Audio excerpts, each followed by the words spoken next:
Oh, 3, 2, 1. Okay. Okay. Hey. Hello. Hello. We're here. Here to talk about the Book of Boba Fett, Chapter 2. Woo! Why am I talking like this? The Tribes of Tatooine. Great Tribe. start. Great start. Um, where do we even start? How is everyone? James, congrats on releasing your EP. Oh, thank you. Congrats. Yeah. Thanks, y'all. Yeah, if folks want to check it out, you can find it on my link in my Instagram. My Instagram's at James Waterman Music, so if you want to check it out, I got a link there. Yeah. It's kind of different than the kind of stuff that I usually put out, but there it is. Yeah. So. We'll have to put okay, I'll put a link in the show notes. Hey, K-pop Times is here. Woo! Long time no see. And Blue Pig and Jonah. Hello everyone. Hello. The way that I felt, well, how did you feel about this chapter, the music compared to last chapter? In chat, what did you think? James I actually just I liked reminded it. me I forgot my coffee. Hold on. I'll Okay. be right back. Okay. Where Justin gets to go collect what he thinks. So I'll answer. Okay. So in review, I mean, it's interesting. I felt like there was more to chew on in this episode. I thought there was more. Yeah, I mean, like we kind of said last week, there's so many sections that just felt like it was just the same groove being repeated over and over. This felt like there's much more variety, much more going on. There seems to be like some strong thematic material that I'm like ready to talk about in some ways that I'm so excited to talk to you, Xanthe, because you always are like the theme. You like have like theme radar, like you and I'm really excited to hear and to have you break what I detected as being a pretty like strong theme that I don't remember maybe being there last week. Oh, interesting. Maybe? Okay. We can talk about the themes because I've definitely started to catalog the themes. Yeah, and that you're so awesome at that stuff. So I was like, I can't wait to figure out what this theme is because I don't know what it is. So and I wanted to talk about it today. So that was my first thing, is that like there seems to be like more stronger like definitive material that seems to be making a statement, and there just seems to be more going on in the score this year. I mean, it's also an hour long as opposed to last week, which was like 30 something minutes. But it just, to my ears, there was more going on. So yeah, today let's make it a point to make sure to talk about to like go through the themes, because I think it would be good, like since we're still on chapter 2, to like set a good groundwork for the future chapters, because chapter 1 and chapter 2 kind of, I mean, they all feel like chapter 1 to me. They're all like sure, probably yeah, the intro to this series, because I feel like chapter 1 to me chapter 1 sounded undercooked, and chapter yeah. 1 or chapter 2 felt like different music direction. It's true. Yeah. This kind of feeds to my conspiracy theory. I'm okay. I'm with you. Yeah. Oh, you're I remember. You my can conspiracy theory. Well, my conspiracy theory is that like this thing was like scored like last minute, and like the switch was made like very last minute. So it's almost like that last episode was like it got out. It feels like this episode had like more prep time on scoring it, didn't it? Like it feels like it was like it had more than a couple of days to score it. It's what it felt like, right? Yeah, and not to be too harsh on the last episode, but I feel like the last one, it's not that there weren't any good parts, although I'd be hard pressed to say that there were like parts that I thought were like, for me, really fantastic, but there were so many overtly cheesy parts that's what made it feel rushed. And this episode did not have overtly cheesy any parts. of those parts, yeah. Yeah. Which is really interesting. It felt very different. And the orchestration felt like on point. This, like, honestly, this felt more like the Mandalorians. No, I think it felt better than Mandalorian. Yeah, I'm just meant like it's it felt like closer to that. the caliber and also even just the general environment, you know, felt similar as opposed to like last year. Felt like last year might as well have been last week. Felt like it could have. It's felt very different in direction and almost unfocused in some ways. And I guess the thing is, like, when we were talking about Bad Batch, like it felt like there was things that were being clearly set up from day one that were then capitalized on later on in the season. And if it almost feels like last episode, there's not much groundwork it laid thematically and texturally, etc., into this episode. Like it feels like they kind of shifted directions this week in some ways, so I don't know. I don't completely agree with that, but I agree with it somewhat. But I want to give Justin a chance to give thoughts and maybe weigh in on sound design too. Yeah, it's a lot of the same actually of what James is saying. This episode felt a lot more thought out in a way, right? Fleshed out. We've got themes. Yeah, I'm excited too. I've been writing down some themes that I heard this episode that I definitely am excited to talk about, and there's a lot more sound design. There's like an entire scene later on that I want to talk about, which was basically all sound design, or at least the sound design took the forefront of the entire like environment there, which I thought was really, really cool. And also, one moment. Anyways, I have my one of my conspiracy theories is venturing forward in the idea. I don't when I said all the Mandalorians have their own sound. I remember a earlier episode of Bad Batch. I said all bounty hunters had a sound because Fennec Shand had their. I'm going back. Bounty hunters have the sound. It's not just the Mandalorian. It's so true. Everyone's got their own sound. Remember in Bad Batch when I was obsessed with Fennec Shand's theme that never returned after that single episode? Oh my goodness, you're right. We were like, oh, that's going to come back in the book of Boba. It was like this big violin solo and everything. Like it was like a big thing. And it not only has it not come back in this show, even though Fennec's a main character in it, it didn't even come back in the Bad Batch in future episodes or on the soundtrack. So that felt like a weird mistake. But anyway, we haven't heard Fennec's like signature sound even. Oh, bendy, yeah. Which is I think so far I don't feel fulfilled in my Fennecness in this show still, even though this episode I felt was a lot more developed. Berkey says the Fennec woo. Yeah, the you Fennec have to watch woo.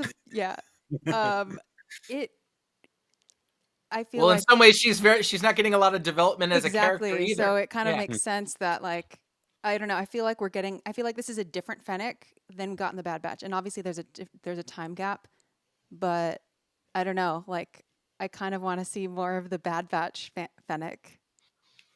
She's a side gun right now, and I'm waiting for. You're right. I mean, it's in some ways she's falling into the long tradition of Star Wars characters that get no character development, are just there to look cool, and that's a bit considering the actor who's playing the character, Mulan.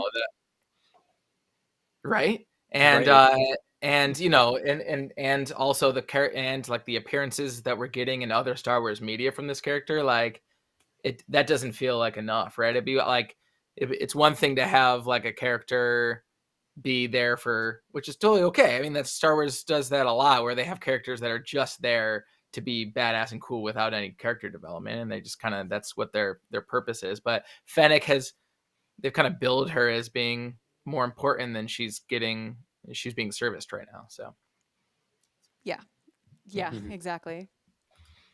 So do you want to get into themes? Yeah, I saw K-pop touched on something that I was like, yes, that's exactly what I was thinking, except it's not really her theme, but it's like very similar to her theme. Okay, so K-pop Times says, I'm pretty sure I heard Omega's theme around minute 35. James, can you hum what you think that is? Well, there's a lot, towards the end of the episode, especially like when a number of times it's da da da da da da, and then it goes up to that note.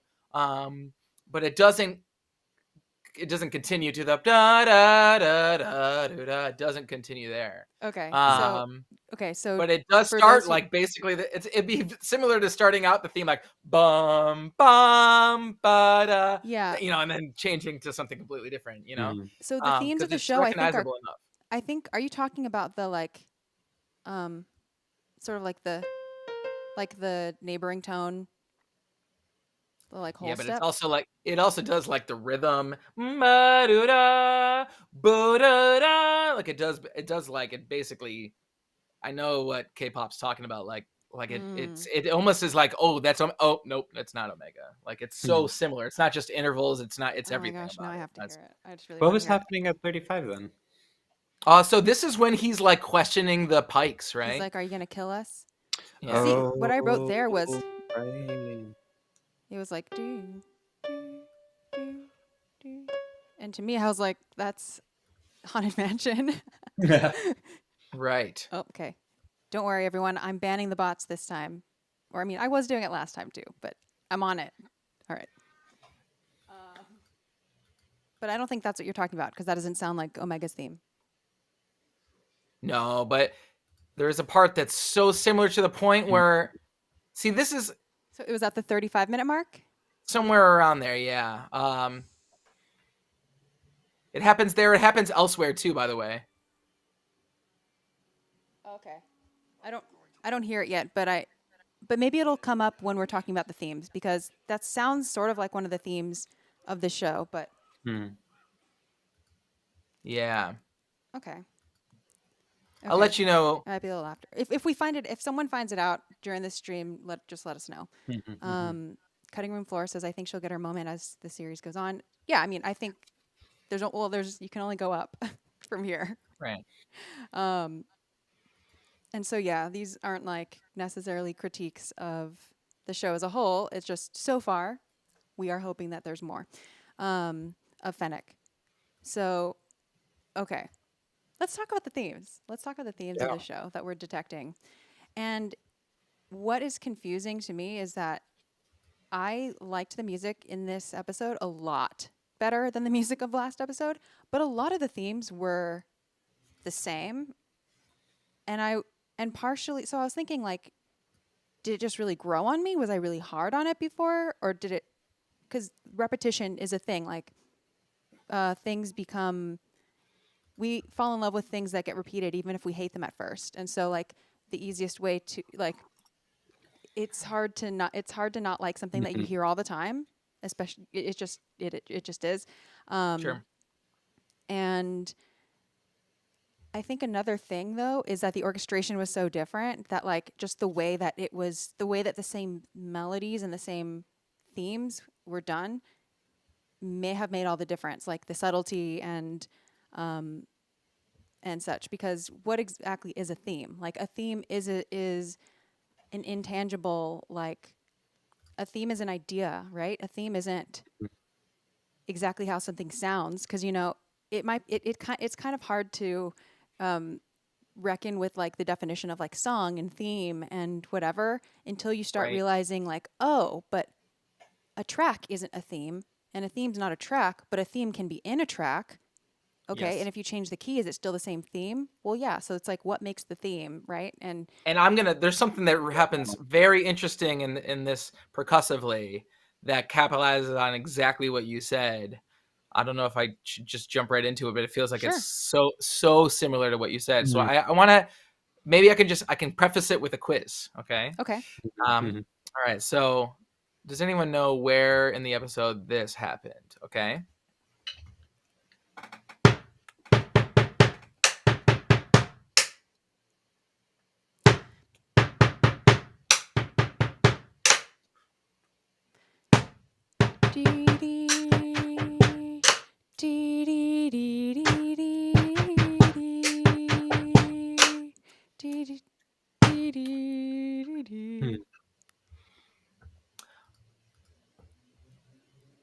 So, yes, I mean, yes. Yeah. But I just realized I just ruined it for everyone. Hey, you're the host. Your show.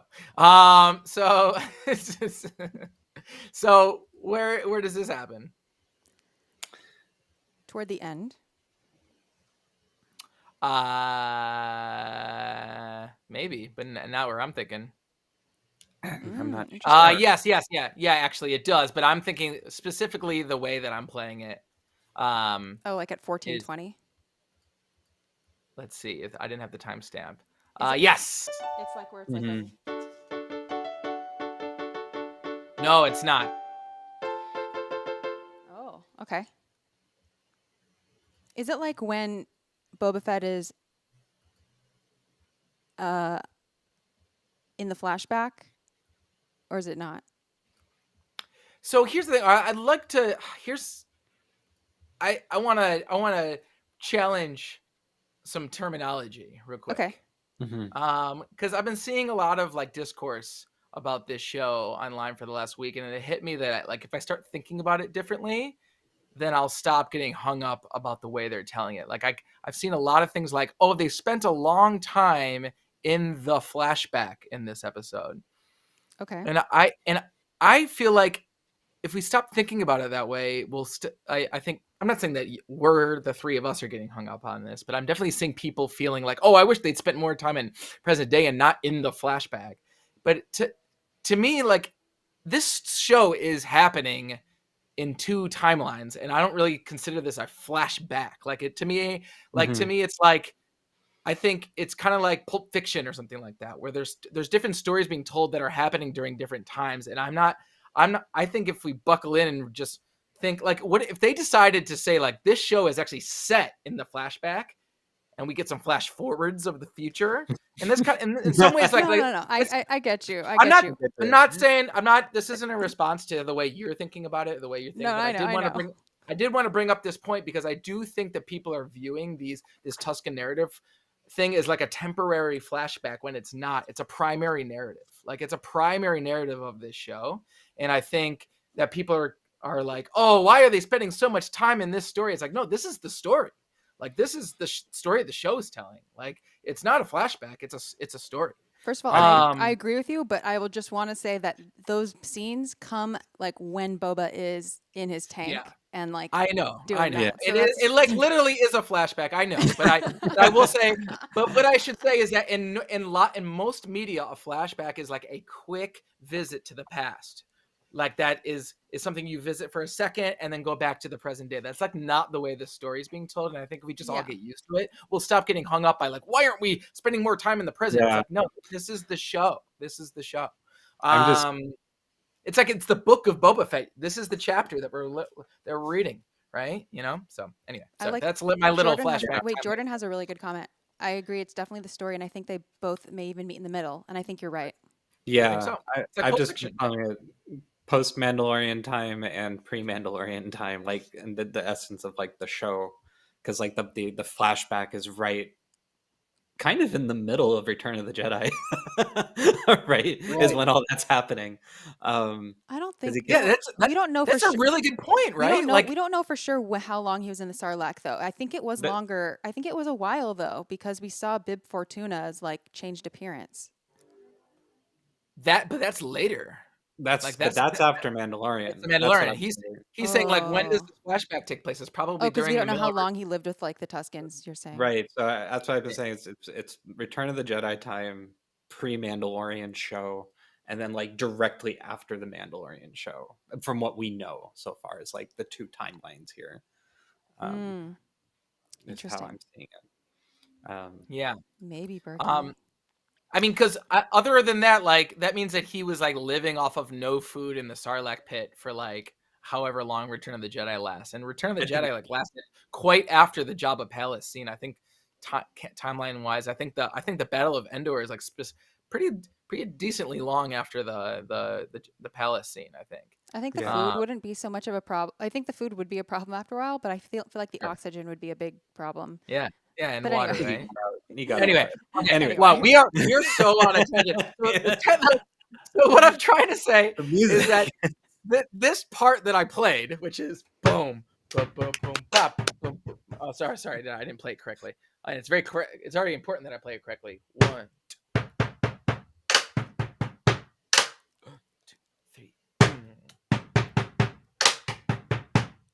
Okay. Sorry, was You're right. was that on a 3 plus 3 plus 3 plus 2?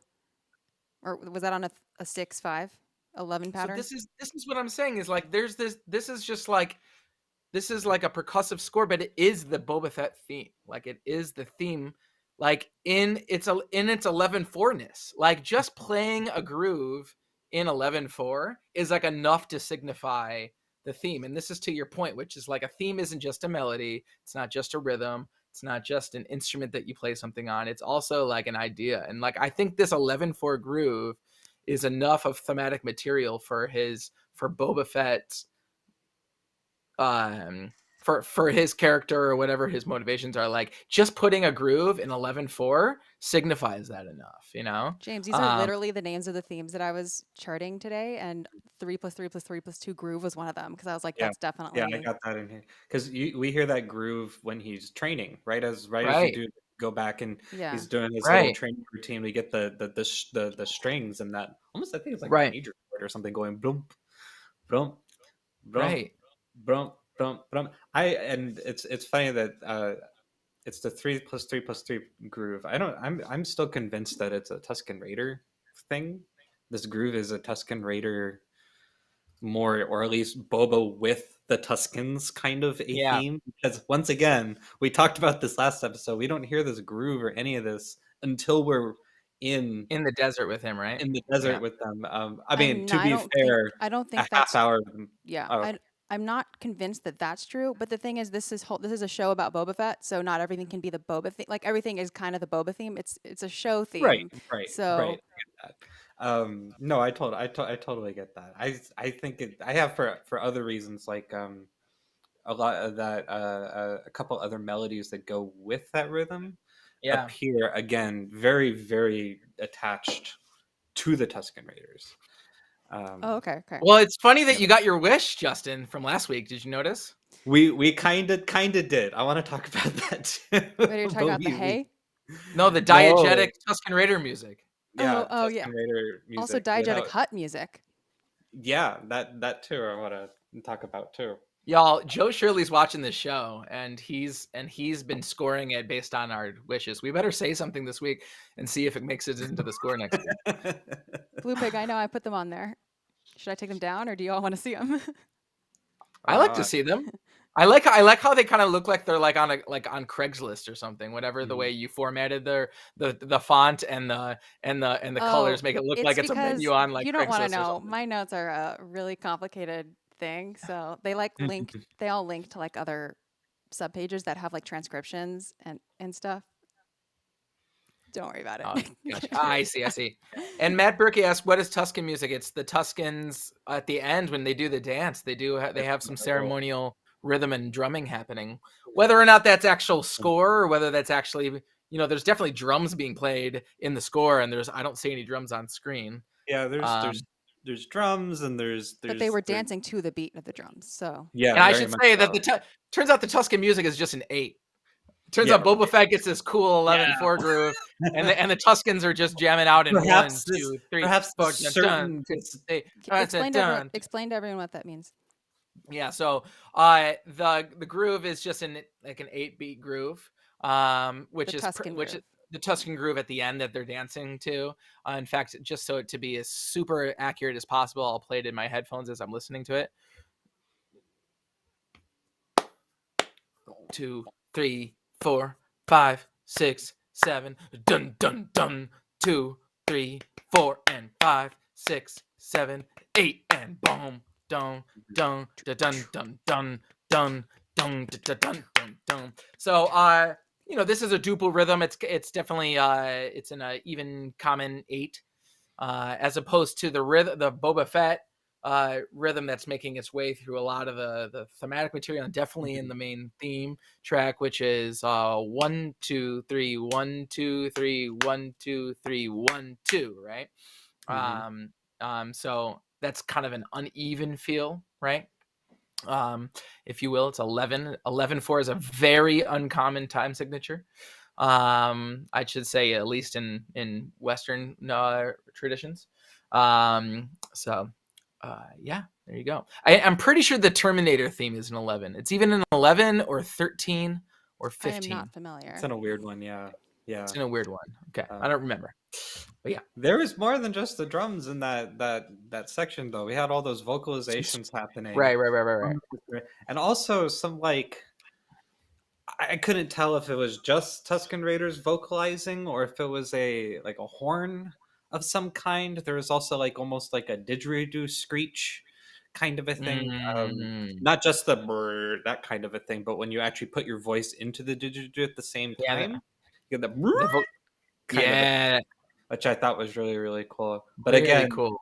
We're all dancing to drums that we can't see, but we can all hear. So is it score? Is it? This reminds me. This scene is going to remind me of yet.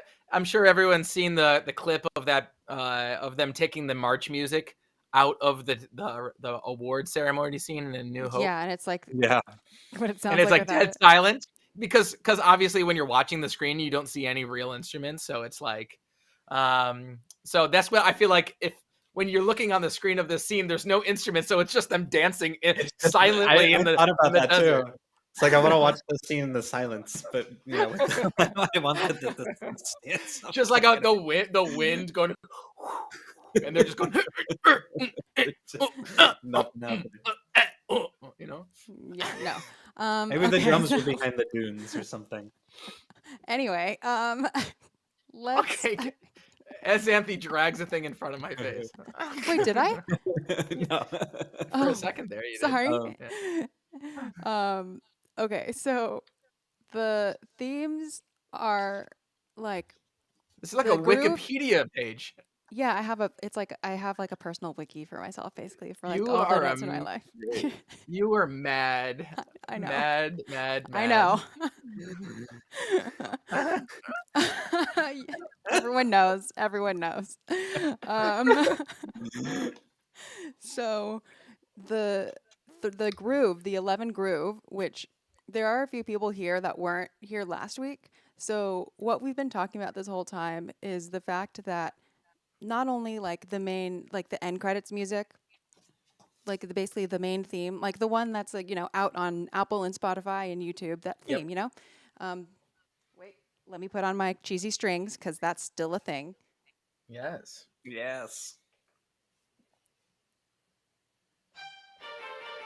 Slower.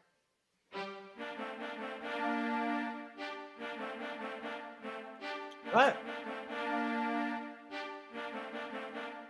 Hey! That was a pretty good rendition, I think. I think that was a pretty good cover. It basically sounds like the recording. That was what it was. It's kind of like this is seemingly not unrelated, but it's actually related. It's kind of like the Tom Tom Club's very, very famous song, "Genius of Love." Bam, bam, bam, bam. That sound is like the second stock sound on like a very famous Casio. And like when they asked them like how they wrote it, they're like, yeah, we just pressed number 2 on the stock Casio instrument. This is number 1 on my string preset. Yeah, that's kind of what the strings kind of sound like. Yeah, which again, like the only time I hear shitty strings is in that spot, because the rest of the strings are live, they're beautiful, like they're real players, and they don't sound like that. So that's the only spot that we hear this thing. But anyway, the most prominent part of the track. Yeah, just the main theme. The one that's being released. Just the one that's played every week and is a single that you can buy. So okay, we are all in way too sassy of a mood right now. This is bad. You gotta chill out. So it goes 1, 2. So it goes 1, 2, 3, 4, 5, 6. 1, 2, 3, 4, 5. 1, 2, 3. So James, if you can count while I.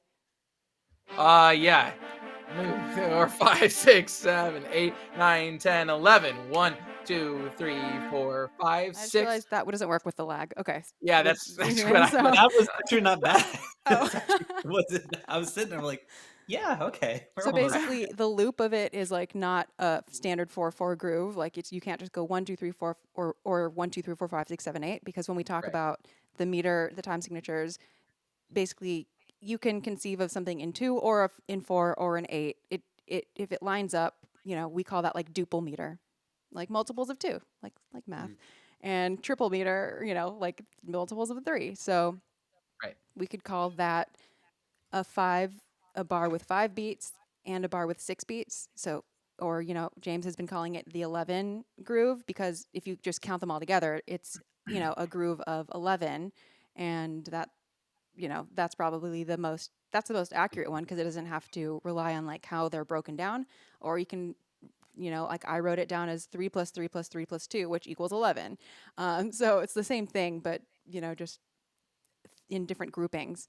But Yeah. anyway, uh, in this show so far, that 11 cycle, that whatever, what's it called? Like that, it's not called a cycle. Well, it's cycles of 11 beats, basically. Yeah. And Yeah. that is like a through line throughout there so much that, like, even when it's divorced from like the theme, or if it's put with another theme, or it's like just the groove itself, that in itself is a through line, and it doesn't need a melody with it. It's like Right. the beat itself is a thing. So Yeah.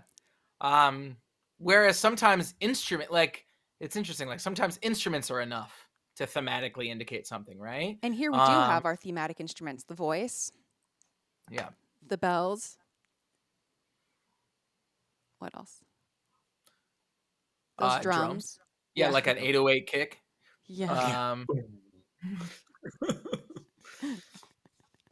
Yeah, Yeah. pretty interesting. But yeah, and so like to tie back to the Tusken Raider thing at the end, that is not in 11 beats. That is in 8 beats or 4 beats or duple beats or whatever. Some type of even, very familiar, easy to follow along with if you're familiar with like most, Western music and duple meters.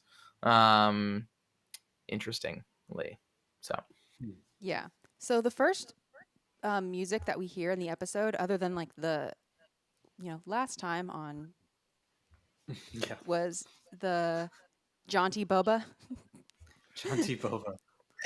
which we first hear in Mandalorian, which is and we talked about it last week too. Wait, let me get my pluckies on. You know.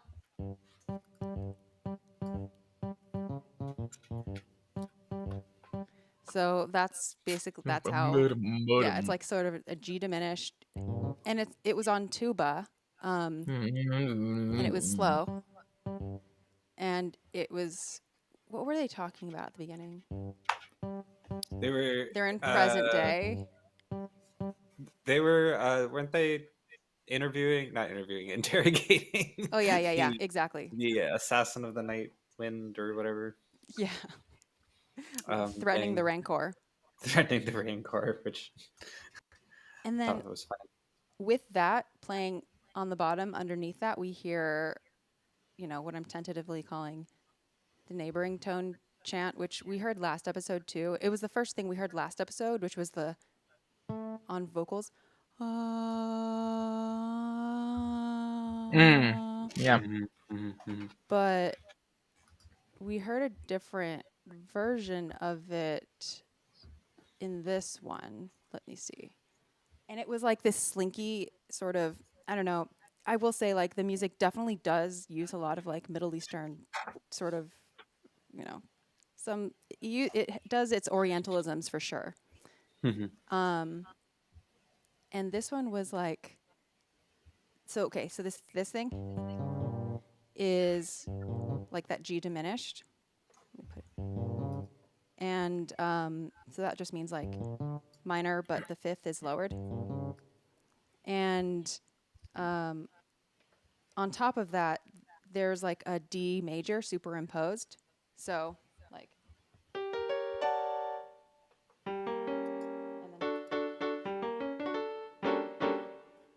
and it was the strings going. I should probably do this on violin, but it was like.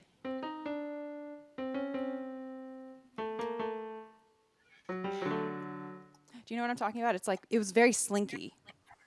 Yeah. Yeah. It's very quiet. Anytime there's been anything in the throne room area, Jabba's little throne room, or excuse me, Boba's throne room. Yeah. It's very quiet music. It was like.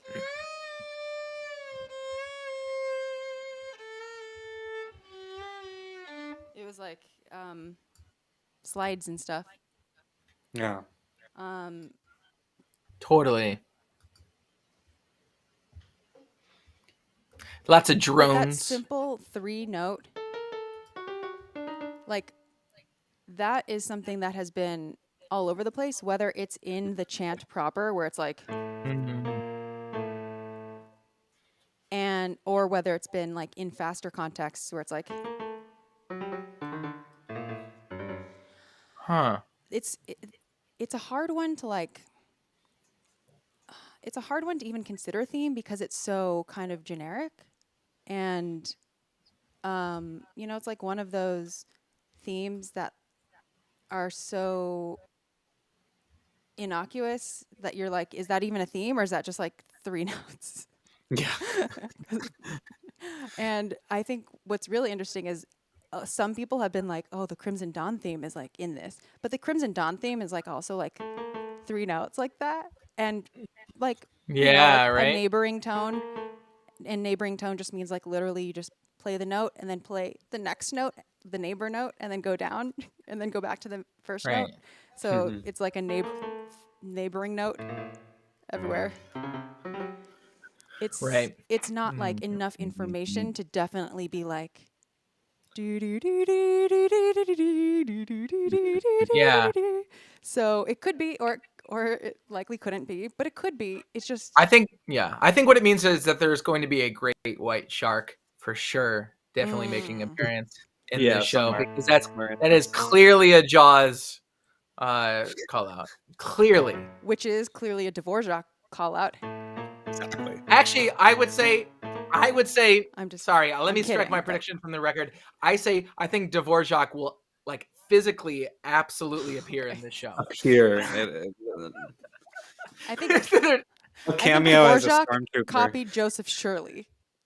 Yes. I think you're right. Well, yeah, but can we just stop getting back to the two timelines? The flashback, the two happening here. Where may they meet? So yeah, I think it's interesting. Do we have some sassy Xanthe fans? I'm just kidding. I don't know if they're fans. They're just pointing it out. I feel like those 3 notes are a part of the theme. Those 3 notes are a part of the theme because it's almost the exact same way in Mandalorian. Maybe you mean like orchestrated the same way? That is like one thing. Is like the Crimson Dawn theme does have like brass in it, and I can see like if more orchestration happens or like in a way that makes me pick up on it being the same thing, then maybe. Yeah, it's just one of those things, or even if it is a coincidence, it's like such a scant thing. It's like, okay, everyone, wear red shirts today. Oh my gosh, that person's wearing a red shirt. Do you think they're part of like our group?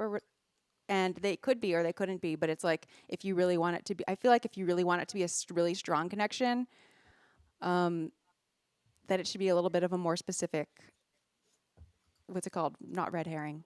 Easter egg? I don't know, a more specific Easter egg. This is like a basic ass Easter egg. And so we don't really, I am, Dvorak. Okay. So that's the first thing we heard. Gamorrean guard, oink, oink.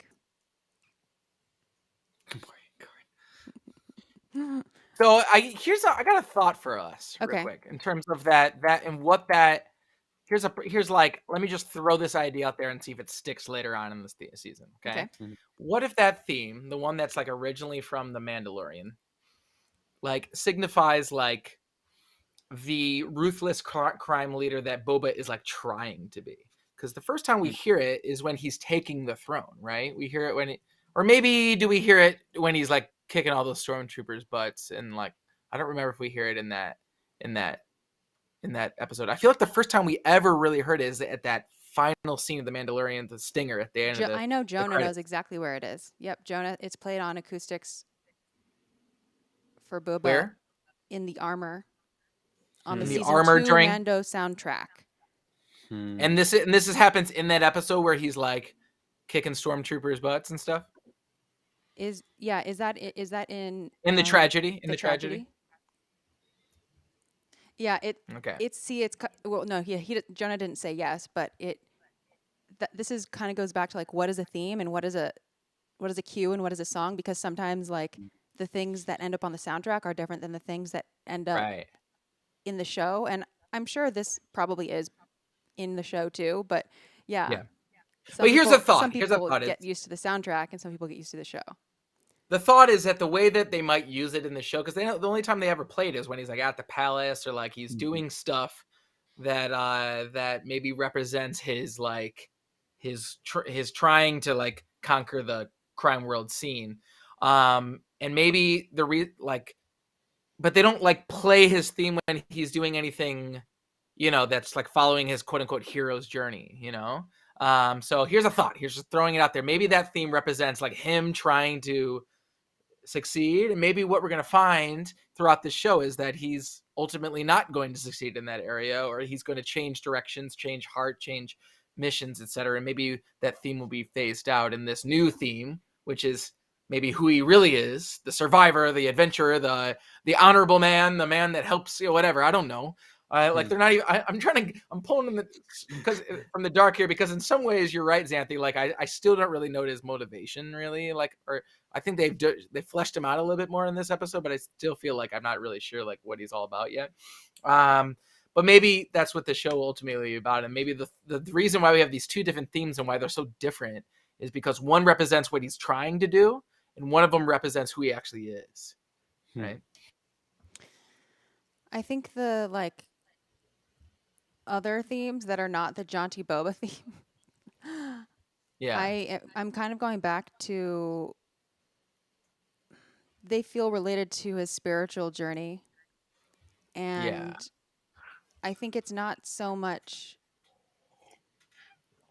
the absence of his jaunty theme. I think it's like, I don't know, like that experience. Yeah, I think it's the spiritual journey thing, and that's probably why that music is more like Middle Eastern tropey.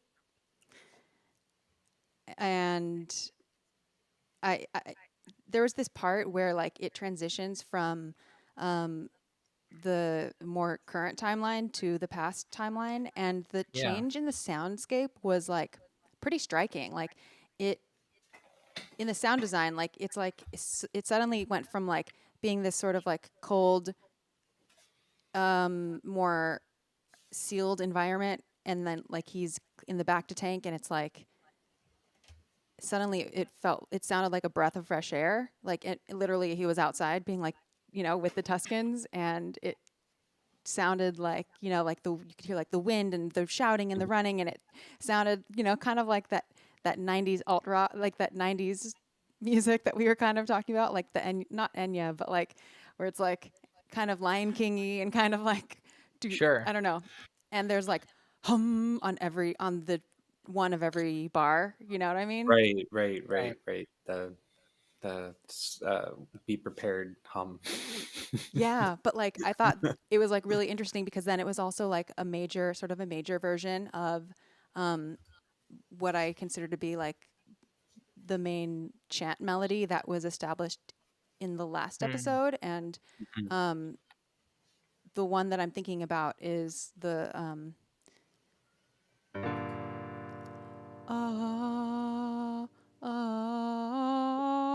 right.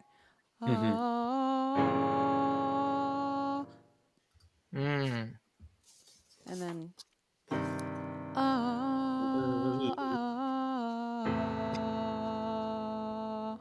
so like that's recognizable, right? Yeah. And then in this episode, when it goes to that flashback, and it sounded like, he's like in the happier times on the plains doing stuff like outdoors. It was like major, and it was like okay, the chord progression was like D major.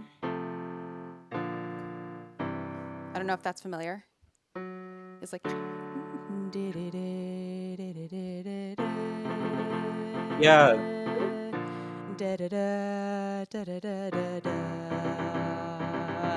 Yeah, it kept like changing keys. It was like so 90s.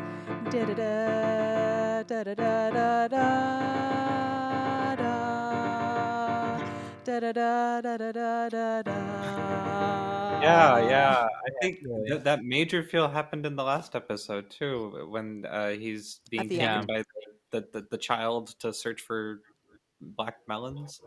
Okay. Kind of a thing. It had that. It was that same theme, but it was like in a major kind of the good old days vibe. Good old days being out on the desert with my Tusken friends. Kind of thing. And I also that theme comes back later in a different way too, during the when after the first train attack, and the Tuskens are burying or burning their fallen.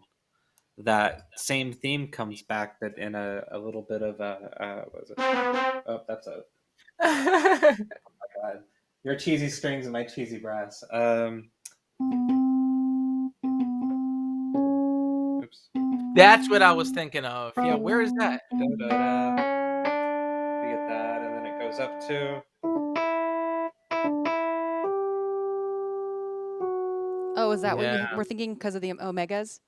Well, there's that I'd say that there's one that's even more similar, or it does that even more similar than that part to Omega's theme. But yeah, so where does that happen? Oh, are you thinking of James? The one that goes. That one? No. There's one that does start exactly the way you just did it, and I think it's let me just listen real quick. I think it's like. By the way, thanks, cutting room floor.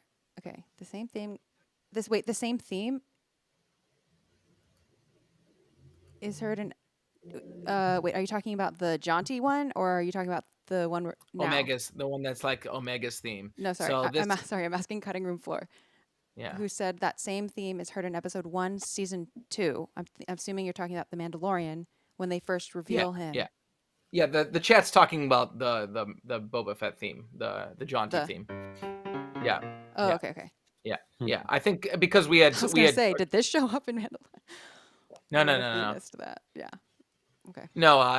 Yeah. So that theme does appear earlier in the Mando season. But I think it is notable that I think in this series that they're only using it, quote unquote, during present day, and so far at least. And they're only using it when he's like doing sinister crime boss stuff. Because honestly, that's like what that like how could you like use that theme any other setting? Or bumbling crime boss stuff like we were. I was just about to say it's almost like the music is like representing his uncomfort with being a crime lord, diplomat, autocrat, whatever it is, kind of a thing. For sure, the daimyo, if you will. Yeah, I mean, it's even kind of apparent with like when he's marching the prisoner, his assassin, to the mayor. You kind of almost get this jaunty like boom, boom, boom, boom, boom, boom. This kind of weird march thing as everyone's going, what is going on here? Right. It's almost like the fact that it's in the Mandalorian though, where it's not as, I don't think it was as, I don't know. No, it's supposed to be. The context it's supposed to be like a badass Boba Fett. That's what I think. That was like what it was made for, and it's got the over it. It's like supposed to be like, holy crap! Look, it's Boba Fett. That's what the theme exactly. Is. And like so far. It reminds me of the Mandalorian has his own his own call. So you literally probably could have named that theme "Holy crap, it's Boba Fett," and that would be an accurate like holy crap, holy crap. Because that's honestly. That's the way Boba Fett was used in that season. It's like, holy crap, it's Boba Fett. And now like, oh my God, it's Boba Fett. Oh my God, he's wearing the thing. Oh my God, he's got Slave One. Oh my God, he's doing all the things that we want him to do, And it's just like, that's basically what he serves in that show. There's like no reason for him to be there. Like, he doesn't really help the story along particularly, like in terms of Mando, you know? Like he doesn't like link, he doesn't really help them in any other way other than drive the ship and beat stuff up with his I was slow to the Fennec Shan train because I was like, I don't see the point of them in Mandalorian. Like it wasn't until Bad Batch that I was like, okay, Now that there's more Yeah. connectivity, sure, but Yeah. yeah, I'm not complaining, by the way. I'm I'm not like so happy they were there. But yeah, there me definitely wasn't too. like a narrative reason for them to be there, Just you at know? the time, Mhm. I wasn't like freaking out that Boba Fett and Fennec Shand were there. I was just like, that's okay. Right. That's fine. Yeah. Yeah. Um. So Huts. Yes, Huts. I Jonah was says I like so those moments where the minor goes to major. I think I liked it in this instance. I don't always like it, but I like, as I said, I liked the music. He's an excellent bus driver. Oh, Boba Fett. oh god, he's a great bus driver.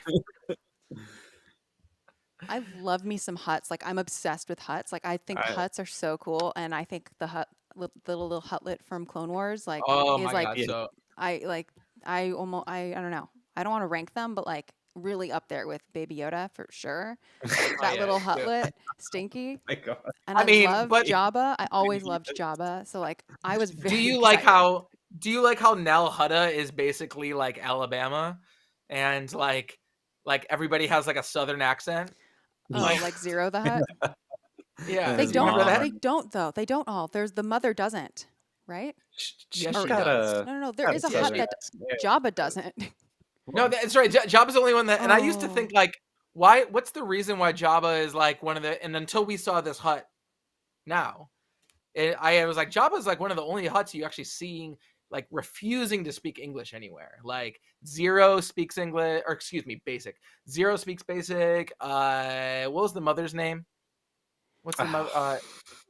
The Yeah, one I that's don't have. like the one that's got that crazy voice, right? And Yeah, she's they all sound like they're these like southern mama southern kind of moms, is. right? Yeah.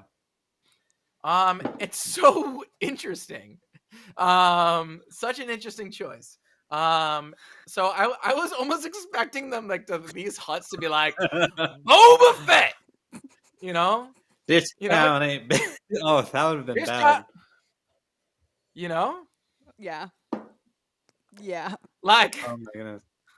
you know, Oh, you That was a you come very around. interesting decision for Clone Wars to give all the There's a, huts that accent. yep, there's a bunch of interesting decisions like that. There's also the interesting decision that they basically gave this drummer just a straight up taiko drum in this episode. right. Like it You're talking about is the on-screen drummer. yes, and it just is a taiko. Like it's got the pins and the size. It's basically I don't know if they did much to it prop More like wise. Eastern K-pop times Yeah, that's true. in the case of the taiko. Right. But yeah, I mean, this drum on screen is essentially a Japanese taiko drum. That's been kind of dressed up, but it basically they haven't changed much other than the guy that's playing is playing it kind of sideways and on a harness, which is not how that drum would be played. It's got a Like weird in real life. too. Yeah, and he's got these like hammer sticks with like soft mallets, which in some ways is like kind of nice in terms of the way that you're seeing the drum being played. It's actually got like the bass tone actually has like a soft timbre to it. However, there are some like brush / hot rods hitting the head, like you can hear some high frequencies that are not being shown on screen, because that's Yeah. not what that mallet would sound like. So there's definitely more than that drum being played on screen in the score. But it's boom, do, boom, boom, boom, boom. Boom, Super simple. boom, boom, boom, Yeah. boom, boom, boom, boom. Right. What's interesting is that you can both. It's both diegetic and score. Yeah. Because everyone can hear obviously in the huts marching, just not Right. the rest of it. It's their epic little fanfare and stuff. Yeah. And one of the reasons, one of the like takeaway or one of the hints that something is diegetic is sometimes if you can hear that it's coming from a distance and then is like approaching you, Right. rather than just like being there the whole time. So like the fact that it was like the twins are coming, and then you could hear the sound coming towards you, like almost like a parade was coming towards you or something. And then immediately was like, I better see a drummer on, I better see a drum on screen. And then I did. So I was like, see, there we go. By the way, that wasn't really such a criticism of on my end of them actually using a taiko drum. In fact, I didn't think so. I'm pretty excited that that's on there, but I did find it interesting that they didn't like, hey, let's make this look like a Star Wars drum. They're just like, why don't you just use the taiko drum, you know? Right. And I will say, like, you know, we should talk about this on the show. You know, sometimes in Star Wars, especially, elements that are made to appear otherworldly / alien are often derived very authentically from styles that are non-Western. And I do think that's a problem sometimes, is when things are presented as being alien, and the only thing that's only a Western perspective, as opposed to like, if you're familiar with that tradition, that doesn't look alien to you. That just looks like so I will say that the otherization of other cultures, like we've talked before about like some of the Bollywood source music used in Clone Wars. Clone Wars. It's literally it was like the biggest. It's just Bollywood music, right? And it's just kind of like, oh, this is alien pirate music, but it's like, no, this is actual Bollywood music made by people on the planet Earth. Yeah. You know? Yeah. And so anyway, so I will say that, like, part of me was like, interesting. That's basically just a taiko drum, and they're presenting it like it's like some kind of alien drum. And by the way, if there's any taiko enthusiasts that can look at that drum and tell me that it's not an actual taiko drum, then I'd love to be corrected. But to my eyes and what I know about taiko, that looks exactly like a straight up taiko drum. And I should say it's different than a Chinese tom-tom, which is a little shallower. A Chinese tom-tom is shallower than that. That's a wider shell taiko drum. From Japanese drumming culture. So anyway. To me, this taiko instance, or like the Hutts coming in, didn't ring as otherworldly as the Tusken stuff, though. Like, not that we're ranking them, but if everything is alien in Star Wars to an extent, I would say that, like, in the current timeline, Hutts are still like part of the society that they're all talking about, and that felt more. Although it's easier to like detect when instruments are being lifted, because they're like full on instruments. But one thing that is harder to talk about, but we can talk about, and that's one of the reasons, that's why we're on the stream. So, is there are like techniques and like things that are not instruments, but that are like really subtle, like either harmonic patterns in harmony, or like in use of modes, like the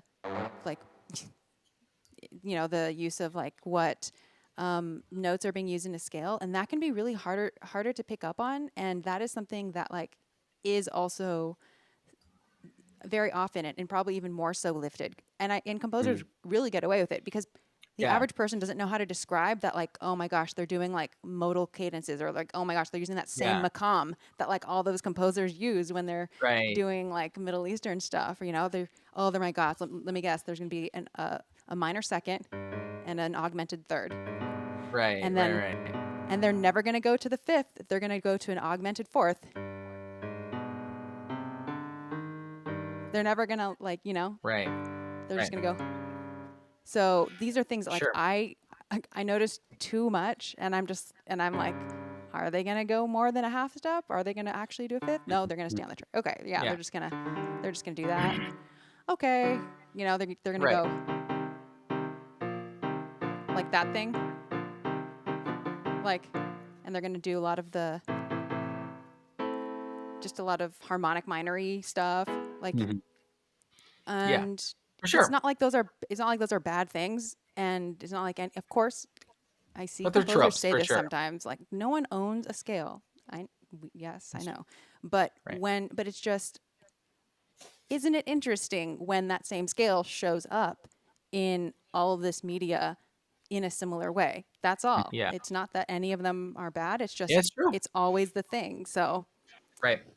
And by the way, I should be fair on the instruments. Like the R2 is basically playing a Roland pad, a Roland kit. I mean, it's a little different. However, I did notice, I think said Bill Rudd, the Bith's guitar and R1's cymbals, cymbals, but with cymbals would be with a CY. But yes. But I'd say that guitar. It was a what do you call it? It was the what do you call it? The neck. No, the neck was there, but the what do you call it? Headless. The tuning pegs are. Yeah, the tuning pegs were missing, right? Which is a real guitar, but to most people's eyes, that looks different enough. And I will say the keyboard that Max Rebo plays is, who knows how he even plays that thing with those freaking elephant hands. They're called Their the feet. circle organ or something. Oh yeah, they're right. Organ. That's right. Yeah, they're all feet. That's right. So, but and I will say that like that band, that drummer, R2 drummer, loves his timbali rolls, and every timbali roll? So a timbali roll is when timbales are instruments that are found in Afro-Cuban music. And you'll hear them like, you'll hear Tito Puente, who's like one of the most famous timbale players ever, band leaders, Birdland Jazz. You'll hear these like high, right? And like, you just know you're about to be in that scene because you just, right? I wish I had timbales here, but yeah, you just hear like, right? And that R2 unit loves just bring like timbale rolls all day. Honestly, it's not unlike in lots of roots rock reggae, the snare, like the snare drum roll or the or tom hits in lots of reggae. You'll hear like, if you don't believe me, just like go turn on Bob Marley's Legend and just scroll down every track and hear how many of those tracks start with a drum roll or a drum. Yeah, that's huge in reggae. Yeah. So, this is just part of the genre that they're playing, but I was interested in that R2 drummer definitely really likes his timbale hits. So, wait, can we go back to the huts for a second? Oh, wait, unless you have something else to add, Justin. No, I was just going to say was that a new tune from Max Rebo, this kind of Afro-Caribbean that Cuban. Sounded so much like the Cantina. It sounded like, but yeah, it was a new let's tune. go back to the new tune. Sometimes you got to play the hits, Well, this didn't sound like a hit. It just sounded like a little background. So that was mean. So the huts. Okay, Frank Lehman tweeted something about the huts, and I'll read it in case it makes sense to anyone. I asked some clarifying questions, but like I want to share his transcription too, he transcribed it, so I'll play it to remind everyone what we hear when the Hut twins are coming out. And so basically,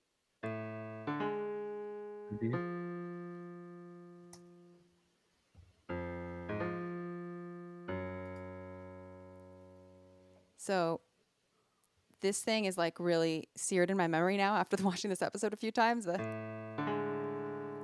brassy fanfare thing. Yeah, and it's over the beat that James was playing, where the beat starts, and like that is what we hear first, and then it's not until we like see the huts that we get the thingy thing. And I have to read this, but it's Frank Lehman, who's brilliant musicologist, creator of the complete catalog of the musical themes of Star Wars, and really knows his themes. And he wrote, anyone who knows their Star Wars leitmotifs well will instantly recognize the span of an upward major seventh from the 5th scale degree to the sharp 4 to the augmented 4th scale degree as an emblematic interval of the huts. So everyone, didn't you instantly get that? Oh, totally. Yeah. Immediately. The muted brass timbres further emphasizes the connection with Williams' theme for Jabba. Now, I know what he's talking about, but I just want to put this out there. Like, even as someone who I think I know stuff kind of well, I definitely don't think I know the themes that well, but I don't actually hear Jabba as an upward major 7th. So even like two people who kind of know themes to an extent, except I'm much worse, can hear it in a different way. Because I hear Jabba as like a minor 10th, which is like just a different interval, and they're both present in the theme, in Jabba's themes. But can you play his theme for us? It's like this tuba solo, and it's like, I gotta say, like I have no reference like, point. It's like this It's bumbly kind of a thing with the tuba. It's like really hard. Like the thing is, Jabba's theme is like a really it's not an easy one to just anyone who knows their themes can pick that out. That's It's like a very more of a sound. It's more of a like a sound theme, like a gesture. yeah, and like there is clear harmony, but it's in such a low register, and in the tuba, which can be hard for me to hear at least because it's so low and it goes so fast. Like it's basically ripping arpeggios. Anyway, it's Jabba's theme is it's not like one of the main things that people think of, I think. But the muted brass, the brass is definitely a good point. And another thing that he says is the new Hutt theme spells out a classic Viennese trichord, and I don't know if I should even get into that, but don't. Okay. Okay. Well, let me just read it. Let me just say it in case someone watching. Hey, audience, aren't you here to hear about Viennese? This is your number one source of Viennese trichords.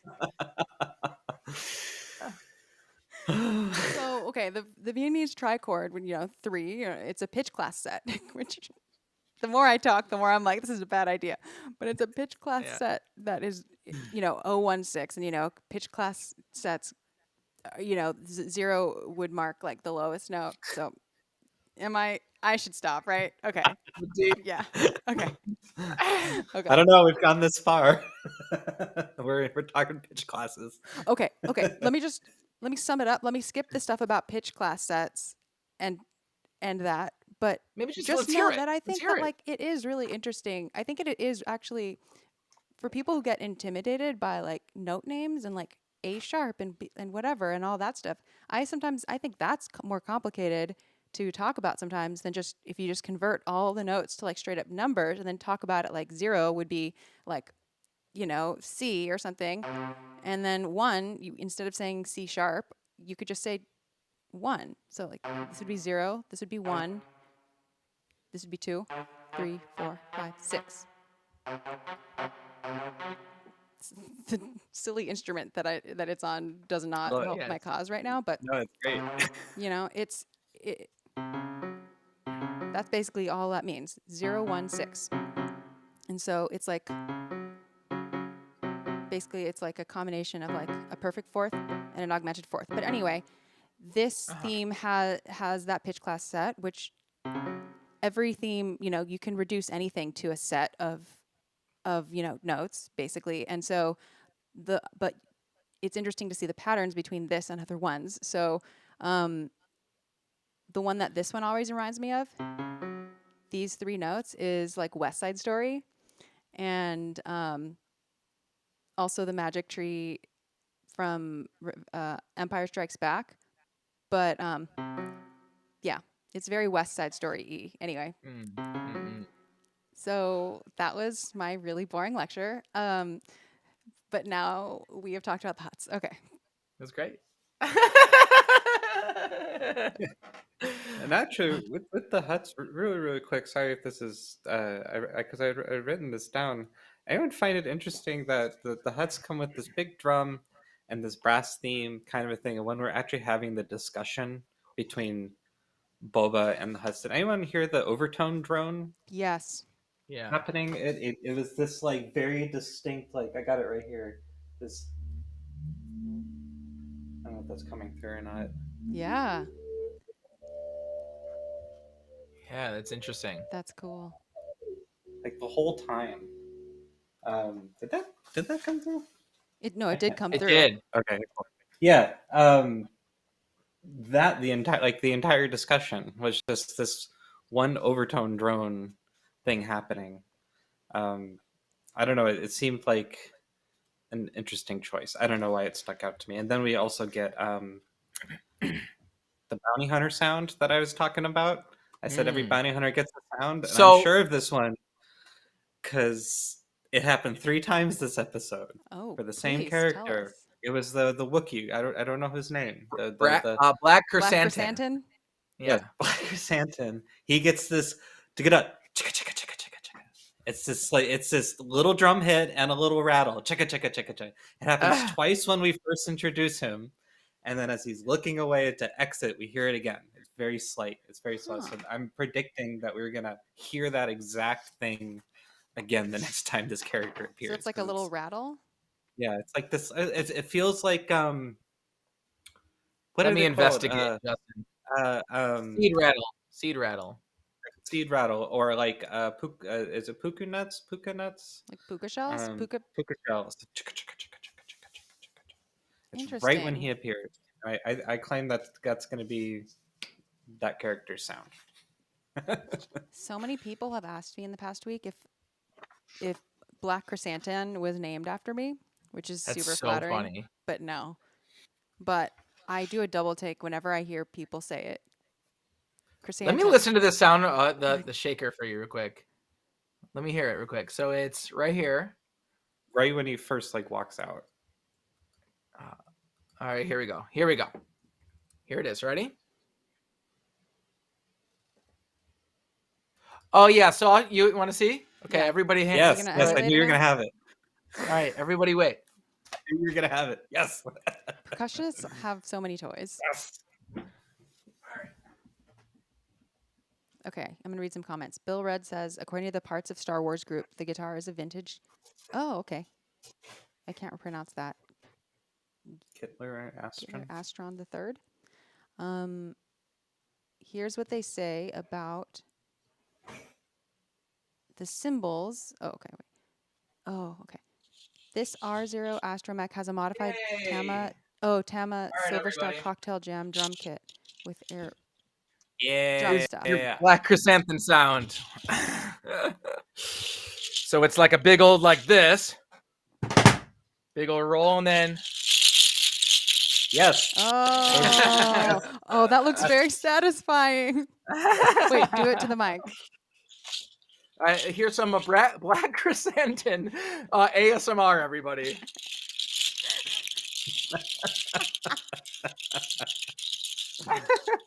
That's what Black Chrysanthemum listens to go to sleep. That is their sound. Accurate. Yeah. Yeah, these are what do they call? Mine will call these like bendo nut shakers. And they're kind of these wooden kind of shells, cutout shells that kind of rattle together. Pretty nice sound. Like under any normal circumstance, that would be a super random thing to have at home. It's very true. It's very true. Did you all hear that video game diegetic sound? Yeah, in the bar. Yeah. They're playing I was joking that is Pac-Man, but it's because I remember very distinctly a restaurant when I was a kid that had a Pac-Man game exactly like that. It was a table, you looked down, you sat across from it with a friend. It wasn't like an arcade thing where it's like Mrs. Pac-Man was like that. There was like a group Miss Pac-Man. Mm-hmm. It was awesome. Did it sound like that? A little bit. Well, that was a cool sound. Well, a lot of those games, early games, have that. That's a very old retro gamey kind of sound because a lot of sound cards back then, sound blaster cards, or the chips themselves were built into the system, and they only had 4 voices. You got a triangle wave, a square. I think it was like a triangle wave, a noise source, so you can do little things like that. You got a square wave, and a sign. I think one just called wave. No, I think you just got one called wave, which was like another waveform that you could kind of manipulate to make like a cooler sound, but that was it. So like if you go back and listen to like early Nintendo, like NES, early video game music, there's only 4 voices throughout the entire of all that music. And is that like a 16-bit or 8-bit or something? Yeah, they call it 8-bit music kind of a thing. Is kind of really the term. But yeah, it's that same exact kind of buzzy but like Casio cheesy but not kind of a thing. Yeah. Well, what are all the shows and movies, if any, that we've heard game sounds in, chat and us? Like we've heard some in Rebels, right? Yeah, oh, you mean sounds of the actual games Yeah. being played? Like, Yeah. I remember what do you call it? Resistance, right? They Mhm. have that whole weird, and it Dance was Dance like, Revolution. I was like, yo, Star Wars, yeah, it wasn't like, it was something like DDR, something like Atari style, like really lame video games. I was like, I don't what? know. I don't know. I haven't played it, but it looked like they were having fun. But Okay, well, you're not a gamer, so I get it. You know, I get it. It's like, it looks fun, but I'm not a gamer Wow. particularly either. Wow. Okay, that was very All gatekeepy. You're right. Okay, you're right. I'm not a gamer either, by the it's way. funny. No, it's fine. It's Okay. fine. It's fine. I think Well, I stand by that. okay, but I just watching it is like, when you think of like how advanced graphics and VR and like like how expansive games are, and then you see like in the most technologically like advanced galaxy, in fiction or whatever, and you just see them like basically playing like That's the appeal. like That's the appeal. It's a asteroid. retro game. That's exactly the appeal. I know. It's just funny. It's just funny. There's that a that's reason. what that. There's a reason you all were talking about how awesome that Pac-Man game was. It's the appeal. Yeah, you're right. Okay. You're right. So This is true. anyway, Okay, Resistance. Rebels. Rebels. Maybe. I guess. What about Attack of the Clones? There's probably some type of gaming going on in that one bar scene in Coruscant. Oh. In Coruscant. Remember when they're I know that there's see. literally sports on the wall, right? Remember there was like they're watching sports. They're like watching like pod True. racing or something on there. I don't remember Yeah, what you they were mean watching. in like the chase, the Zam Wessel stuff. What about all the hollow chest stuff? Is it? Oh yeah, or is Diegetic. That counts. Yeah, that was in A New Hope. Yeah. And And Rise of Skywalker and probably some and in others. Bad Batch, yeah. Probably Solo. But also in the Bad Batch, we do get a lot of like jukebox and bar stuff, but do we get the sound of games in Bad Batch? I can't remember if there's an arcade. Isn't Omega playing some type of a video game in Bad Batch? Oh. I feel like I remember her at Sid's bar playing like a video game or something. Well, she was playing with Sid. Well, I remember she also played Hollow Chess with Hunter or something, didn't she? Okay. Well, anyway. But yeah, she was definitely playing. Yeah, game sounds. Like them. We're into them. A fan of that. We are. So another piece of source music in this episode, so that's 3. What else is there to talk about? Mok Shai's. Yeah, I was gonna say the Ithorian, a little cool. throwback to Friends and Enemies in Clone Wars arc. Was that the first time That's the first time that we see the translator on an Ithorian, which was really cool. Really cool. Oh, the VR set from the holiday special. Oh yes, I guess. Yo, if there's one show on the internet that gets a lot of holiday special love, it's this show. We talk about the holiday special almost every other week. You all are always the one giving it love. I'm always like, I need to rewatch it. Xbox Connect Star Wars. Anyway, how dare you insult games? I agree, Jonah. Yeah. Who insulted games? You did. No, I didn't. I said I liked it, and you said you're a noob. That's why you like it. So I didn't say a noob. I would never use that word. I'm just kidding. Kidding. Okay, so the texture of the Ithorian, like the texture of that speech was so interesting. Like I don't even know how. I'm so curious, like how they not only came up with that, but like why they made the certain choices that they did with it. It's like so complex, you know? Yeah, it's something that I've noticed that's interesting on this show. I think in Mandalorian too, but especially this one is language. Is they're really paying attention to. I mean, Tusken Raider language is essentially a bunch of screams and shrieks, but yet they're making it very communicative for us to see that. And then how they treated this translator, I thought was interesting. It had what is it? The deep guttural kind of. Well, I was gonna say like that's the sound of his actual voice. That there's no sound of the translator. And then the translator itself is this kind of. I thought the choice of voice was interesting. Like, why would I choose that voice? As this, it was very interesting, like calmingly condescending voice. Well, That's interesting. Like the phrasing of it. Like almost like I feel like the mayor, because maybe it's translating the tone that the mayor is intending to speak in. I feel like the major domo speaks in a very condescending way. Yeah, that for whole that sure. whole building is just this It's really wonderful creepy. condescending like Bureaucracy condescending, yeah. Yeah, I loved when and Boba Fett was like, you know what, we don't got time for this, and just kind of walks past them. It's like, Yeah. yeah, we're not doing this again. Yeah, but the yeah, I don't know, I got something interesting. it. Chapter 1 set me on a bad foot with the major domo Yeah. and company, just because of because of everything because of everything about it. But Right. no, I'm just kidding. Mostly the music, as you know, because we talked about quite at length. Yes. The music was like unforgivable for me there. I'm just kidding. Well, you know what's funny?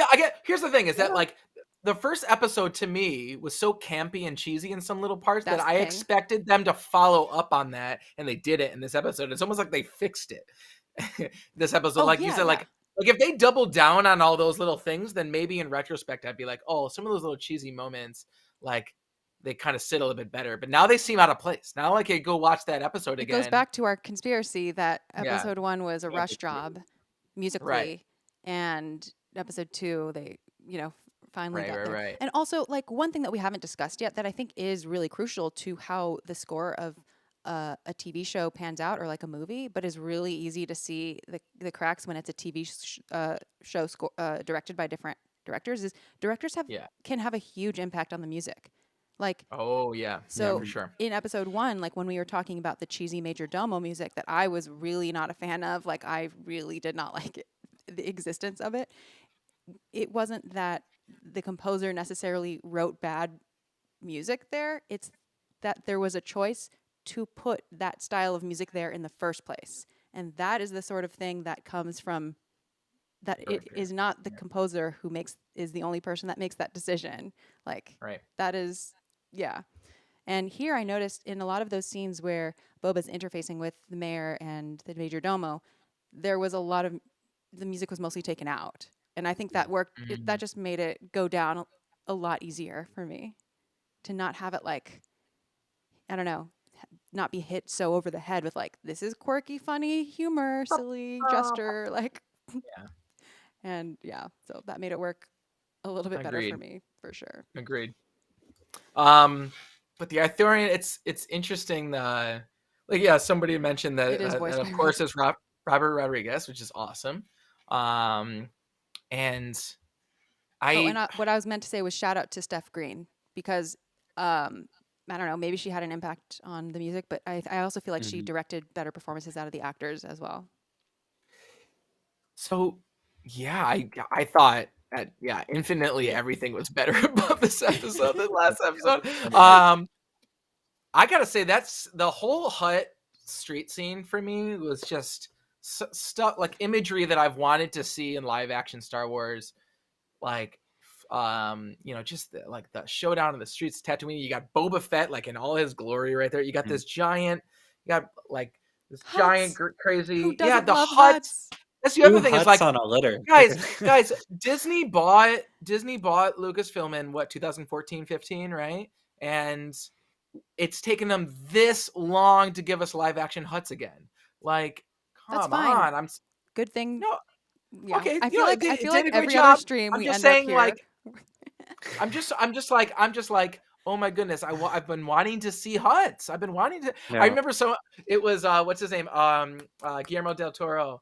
I remember him when they were remember when everybody just like when Disney bought Star Wars and everybody like was just like, what spinoff are they gonna do next? Because that like seemed like to be like what they were gonna do, right? It's just constant spinoffs of every, Solo gets his own thing. Like, let's do a whatever. Yeah. 2012, yeah, even that early, right? So it's but I remember Guillermo del Toro in an interview was like, I want to do a gangster movie like The Godfather, but have it be Jabba Hutt's like the Godfather with Jabba Hutt. And I was like, that would be so much fun. And we're not really getting that right now, but I really hope the Hutts are a bigger part of this story. Yeah, just because I love seeing the Hutts. Yeah. They're great. They're so fascinating too. And design wise, like the design of them is, I don't know how to say this, like as we move farther and farther away from the first 3, 6, and even 9 films, like the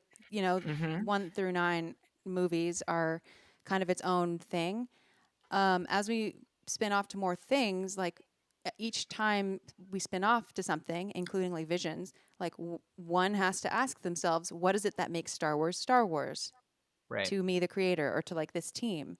And each project will kind of come up, will have different salient points that matter to them about Star Wars, that and sometimes that means dropping other points that to other people are like their main points. And so you could have Star Wars things come out that like have all the stuff that fulfills some Star Wars fans, but like none of the stuff that is intrinsic to why other people love Star Wars. Yeah. And I think one thing like that chapter 1 had, or that chapter 2, like the seeing the huts was like relieving for me on so many levels because of like the iconography of the huts and like Yeah. the like the design of the huts and just like the presence of the huts on screen. And like chapter 1, like that monster that we got did not do it for me. And Sure. Aesthetically, it just didn't hit those like those marks for and again, you. it wasn't bad. It's just, to me, I don't associate it with Star Wars, which Sure. doesn't mean it's bad. It just means there's a reason why, like, a lot of stuff in chapter 1 felt like it belonged in a Marvel movie, and the shields and Sure. stuff too. Even though we've seen energy, I don't even know. It's like the choreography of the fight scene, maybe. Like, it felt maybe like I could have just walked into the room and quickly glanced at the screen and not immediately known that it was Star Wars, which is fine, Interesting. but it's also not fine if you want, if you care about things having like distinct identities from each other rather than everything being like from one of two main companies, feeling like it's Yeah. from one or two main companies, I don't want to open up like Pandora's box, but I'm curious at like how you felt about the sequels in that with regards to exactly what you were just talking about. I felt like I felt like the sequels felt like Star Wars to me. They did. Yeah, even with like Cool. the humor and stuff. Yeah. And because I don't Like feel like the humor crossed the line to the type of humor in Marvel, and also the elements surrounding the humor. Like I think we've talked about this before, but like the score that supports the underscore that supports when humor is happening. Like yeah. there's like in a John Williams Star Wars movie, there's not many points where that humorous stuff is underscored by like blunk, blunk, blunk, blunk, blunk, blunk, and Yeah. And by the way, I agree with you. I just wanted to. yeah, no, I it's worth wasn't. I talking wasn't. about. I wasn't prompting that because I don't feel the way. I love the sequels, but I felt very similarly. Like they felt like they fit for me too. But I know that some people did not feel that way. Felt like it was like visually kind of. I know that some people reacted to the sequels in the way that you just described reacting to some of the earlier, like that monster in the last episode. Yeah. At Jonah, by the least, way, yeah. you're right. I mean, like the tribute scene. I don't know, that whole Well, section. I think, but here's the thing. I think that's I saw that. I think to the same point where it's like it was like there was like the cheesy theme, and it was followed up with like the major domo's somewhat cheesy acting. Yeah, so it That felt it like it kind of was. combines both of those things and being like something I don't like it here. Yeah, where it was like a 5-minute stretch of jokes, whether it's musical Yeah, of jokes undercutting or jokes, like, undercutting, right? yeah, all meant to be like, look how bumbling Boba Fett is, which I think we got by that point. Yeah. But actually, I mean, I wasn't as bothered as you were I know, about that. But yeah, I know. yeah. What But else is new? yeah, so the orchestration at the end, I thought it was good stuff, which doesn't tell you anything except that I liked it. But and obviously that's subjective, but I do want to like, this is why orchestration matters. Like, the same theme could sound really cheesy or silly in another way, or it could be fleshed out by the way that it's arranged, the instruments, the tempo, the Yeah. flexibility, the performance, and the performance was really good in it. I hope future Star Wars shows use live musicians, not just live action shows, because I think they're required to for live action because like contracts, but animated shows, I really wish animated shows would use live musicians, like live orchestras. Agreed. Yeah, the orchestration is you mentioned this in the beginning of this stream, but it changes so much. I think it, like in this case, it really helps. I'm still got mixed feelings on the main Boba Fett theme release kind of a thing, and I think a lot of it has to do with orchestration. Yeah, because hearing this much more orchestrated score for this episode, and even hearing some, I heard it the other day. It was like a tribute tune to people will make these online versions of tunes and of movie themes, and this was the what did they call it, the Boba Fett epic version, which just means they're just going to add drums, big drums, and maybe a beat kind of a thing. But listening to that the epic version, it was almost all orchestra instead of the voices, and I'm like, this makes so much sense to me for this. Like, it felt better, and I don't. It probably has a lot to do with my own biases of like, I want to hear the epic orchestra to do the thing, and that's what sounds more natural of a decision to me. But for me, it worked better. Well, at the end here, we get it with.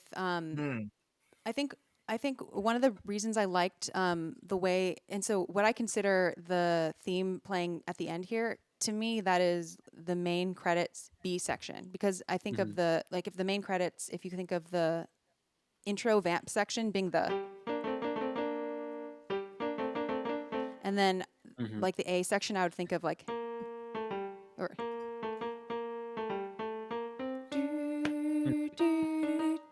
that, and then this section would be like the why is my brain blanking? Oh my gosh, we were just gonna talk about it. Well, wait, how's it go?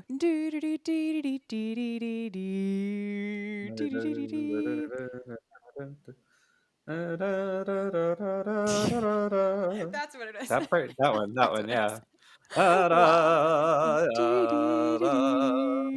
Yeah, where it's like all those, it's the chorus of voices going like ya da da da da da da da da da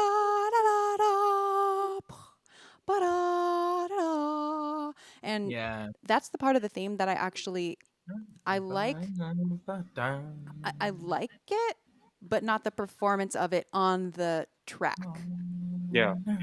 And here, because that's when we were talking about last week, how the performance on the track just is like a little, it's like the pop version of, like when Mulan came out, or like when Mulan, Christina Aguilera has, how like in the movie there's the like version that is Lea Salonga, and then the credits have like the different version. I don't know. The credits have the different version that is. It's Christina Aguilera. This is her big break. And so that's like what is happening here. But here it's a solo voice, not a choir of overdubbed voices. And like the solo voice to me felt more intimate. And then it was taken over by cello, and strings are the best instruments, so that naturally just made it the best. Smooth, right? Seriously though, like strings are a very like vocal instrument, and because it was also like there's a lot you can do with vibrato, and it didn't feel as like tied to a structure, and with drums and everything, which can help give something a groove in a good way, and then it can also give something a groove in an uncalled for way, where you need something to feel more free and spiritual. And here, it coincides with a moment of spiritual moment for Boba Fett, right? And I will point out that he uses the four chords, those four chords that are so effective. And damn it, let's hear them. All right, so this is the robing ceremony you're talking about, right? This is where he's getting Yeah, it's after he's already like done his thing. So it's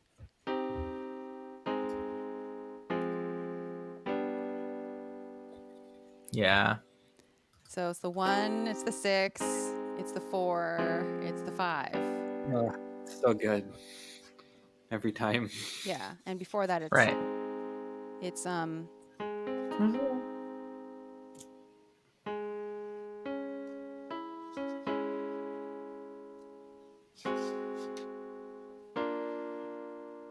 like harmonically, and then there's like a Picardy third. Did you notice that?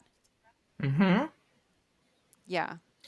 Picardy third, everybody, is when you're in a minor key and it resolves to a major chord of the 1 chord instead of a minor chord. Mm-hmm. Yeah, but Basically, it's not just changing from any minor chord to a major chord. It's like the same. Yeah, how do we say this? It's the same tonic, which means the same bass note. if we're in C minor, it would be basically landing on a C major chord.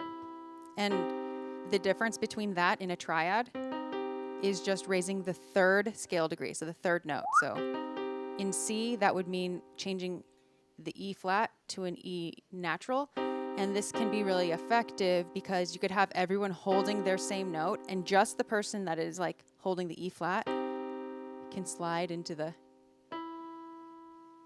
And so it's like a subtle way of like, you feel it like wash over you when that transition is happening. And I don't know, for some reason it's called a Picardy third.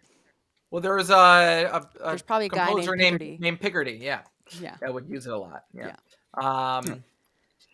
But yeah. In terms of this whole sequence, really, yeah, just it's this weird effect of it feeling like as the show continues, the score feels like it's getting better and better and better and better, right? It's like it's like the composer's like, oh shit, okay, I think I'm starting to understand what this show's. Gets it rolling. Get the cue library bigger and bigger and bigger as the episodes go. It could Like, also okay, be more right. time. It could also be more pull budget. from this. I can We pull don't from know, this. but Yeah, that's true. I was joking. I just put out a music video recently, and the way I shot it is I shot it in sequential order of the song, and I was using a lot of like stop motion and replacement techniques, and I got better at the techniques as I continued to shoot. So the music video was much better. the music video like gets better as it goes. And it was funny What's to it called? experience that. Is it on YouTube? Yeah, it's my new Everyone new look this up. EP. Let's call it. My new EP is under the name Jericho. Jericho is my artist name, and the song is called Myra, Myra. So Jericho, Myra. I can just toss the link in the chat. But yeah, I was using a lot of animation, and as I was doing it, I got a lot better at it, and so which kind of makes the music like get more intense as you go, because the effects keep getting more adventurous. So that's kind of what the show is like being scored as. It's kind of like being it's like the score keeps getting better and better and better. So it'll be really interesting. I'm really interested to hear how the different directors bring out and I don't know exactly what the relationship is and what the process is. So I mean, I guess we don't know, but just the stark difference between chapter 1 and chapter 2 in like every way, not only the music, was very fascinating. So maybe this will be the type of thing where each director like really has like a different voice, like in Mandalorian was like that, don't you think? I mean, come on, how about that? What is it? 4th episode, 5th episode, whatever the one that is. One? No, that one after Deborah Chow, Bryce Howard. I feel like all of a sudden the score was super different in that, right? We have like the guitar and like the way different in that episode, and that felt like it was like a new show in some ways, Yeah. It was like that was very like Adventures of Hercules, that episode, So does anyone else have any final thoughts? If not, I will, or even if you do, I want to read a Twitter thread from an indigenous woman about what she thinks about the Tuskens so far, and like thoughts about the future. Yeah, I think that would be. Well, good. is there anything that is there any like nerd stuff we haven't talked about? Like Tashi Station was in this episode, y'all. Oh my God. You Tashi know? Station. And what's their names? Cam and I Cameo, forget the other. Cammy. Cammy and what's the other character's name? I don't remember.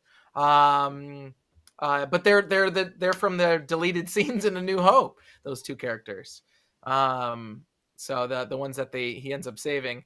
I read some comment online that was like, most Boba Fett thing is Boba Fett walks into a bar, kills almost everybody in it, has a drink, and leaves without saying a single word to anybody there.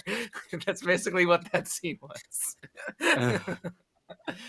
Which is pretty accurate and funny. What do you think the mayor meant when he said, the pikes? Pikes. Just like, there's all this cool stuff that I'm like, oh, good. They're like just pulling it all in, making Fixer. Yeah.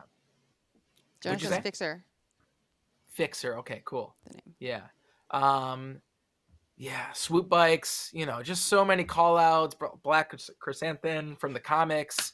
I just love it. It gives me a good like horizon of like, oh my goodness, like it's just going to get deeper and deeper with all these new Disney Plus shows. I think that's their new approach for this. It's just like, I hope that it doesn't. For the record, I don't like it. Yeah, I don't think hate it. I just don't like interconnectivity as a strategy. No, I think there's, if done right, I think like it can make everything more meaningful because everybody's stories get more fleshed out, everybody's motivations get more fleshed out. You get to see the galaxy as a bigger whole and the characters feel more fleshed out. If done wrong, it feels like it's just like marketing. Basically. Yeah. Or it could feel like if you've missed some of the things, then to you it's like a hollow character because it relies on a reference to something else, something else. And to be fair, a lot of the MCU stuff feels like that. Like it's just there to be a little wink, a little nod, this character, a little stinger at the end of the credits. Make sure you watch this next thing that we're trying to get you to do, Oh, yeah. And I'm an MCU fan, so I'm not going to but I do agree with you, Xanthe, that like that stuff doesn't get me. Like I do feel a little bit like this in terms of I don't get too excited about it, but I do, like Easter eggs. I don't like I don't know. It's so subjective though. So like it's not something I can like definitively say if something crosses the line or not because it's subjective. It's just a matter of taste and a matter of like watching style or whatever. But it doesn't work. It doesn't super work for me when things are just references, but it works for me when it's like an Easter egg that you didn't even have to notice. So when it's like too much, but like it's so much that you notice it, but not enough that you care that much unless you remember the old thing, then that's too much for me. I like it when it's so small that like only like the fans, only like really, really nerdy people are talking about it, but it doesn't matter to other people who missed it. Right. Okay, so this thread. So I have thoughts as an indigenous person about the first 2 chapters of the Book of Boba Fett, and I can't keep them in, and I don't want to spoil people, so this is your warning to click away now. Okay, well, we're not going to click away. We're going to read it because it's important. And I'm going to share my screen so you can read it along with me because that's probably more helpful, and I don't know why I turned that off before. Okay. Let's just put it to this browser. Okay. I'm just one Anishinaabe woman and represent only myself. Do you want to zoom in, Xanthe, a little bit on the? Oh, sorry. Yeah. Or even just on the browser, like even on the. Oh, that's a better idea. Yep. That's what I'll do. I like your background, by the way. Is that Cloud City? Yeah. That's great. Okay.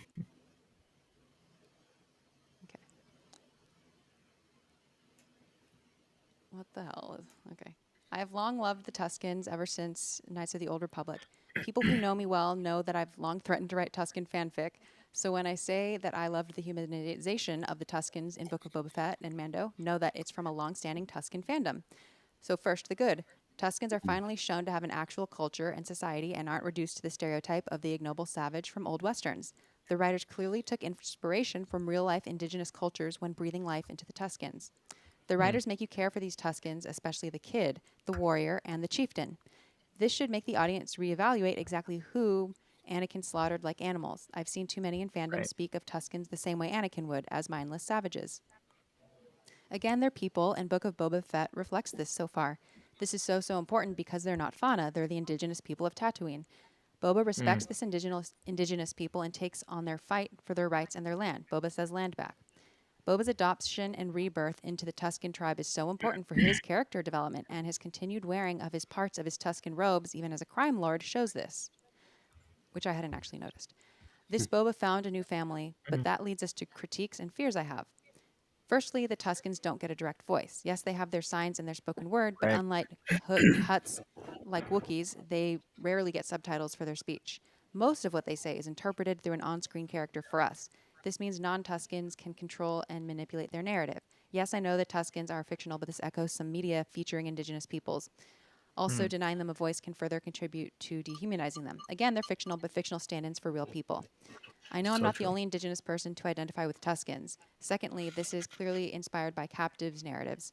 I know many have blasted, rightfully, the take that Boba is a white savior. He absolutely isn't. But Boba is a non-Tusken who has been adopted into the tribe and brings new technologies, techniques, and changes. He also becomes Tuskenized. Comparisons to Dances with Wolves, I feel, really aren't out of place. This leads me directly to my third concern, fear that this is exactly how it'll play out. No Tusken appears with Boba in the 5+ years post-Endor scenes in either the Mando or Book of Boba Fett, but he still wears the robes and carries his gaffy stick in the Mando. This leads me to fear the tribe is dead, leaving Boba as a last of the Tusken tribe, so to speak. In Chapter 2, they describe their survival strategy as hiding, and Boba tells them they don't have to hide, they can fight. But in the volatile environment of Tatooine, fighting back can have a steep cost. I'm afraid that in the coming weeks we will watch Boba lead them to their deaths in battle. I hope not, but I fear the Tuskens are being humanized to emphasize the tragedy of their deaths. Again, always the trope of the dying indigenes, sometimes literally passing the torch to non-indigenous people.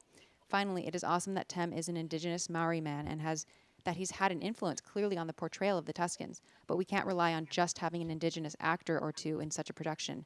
Book of Boba Fett could really have benefited from indigenous people in the writer's room.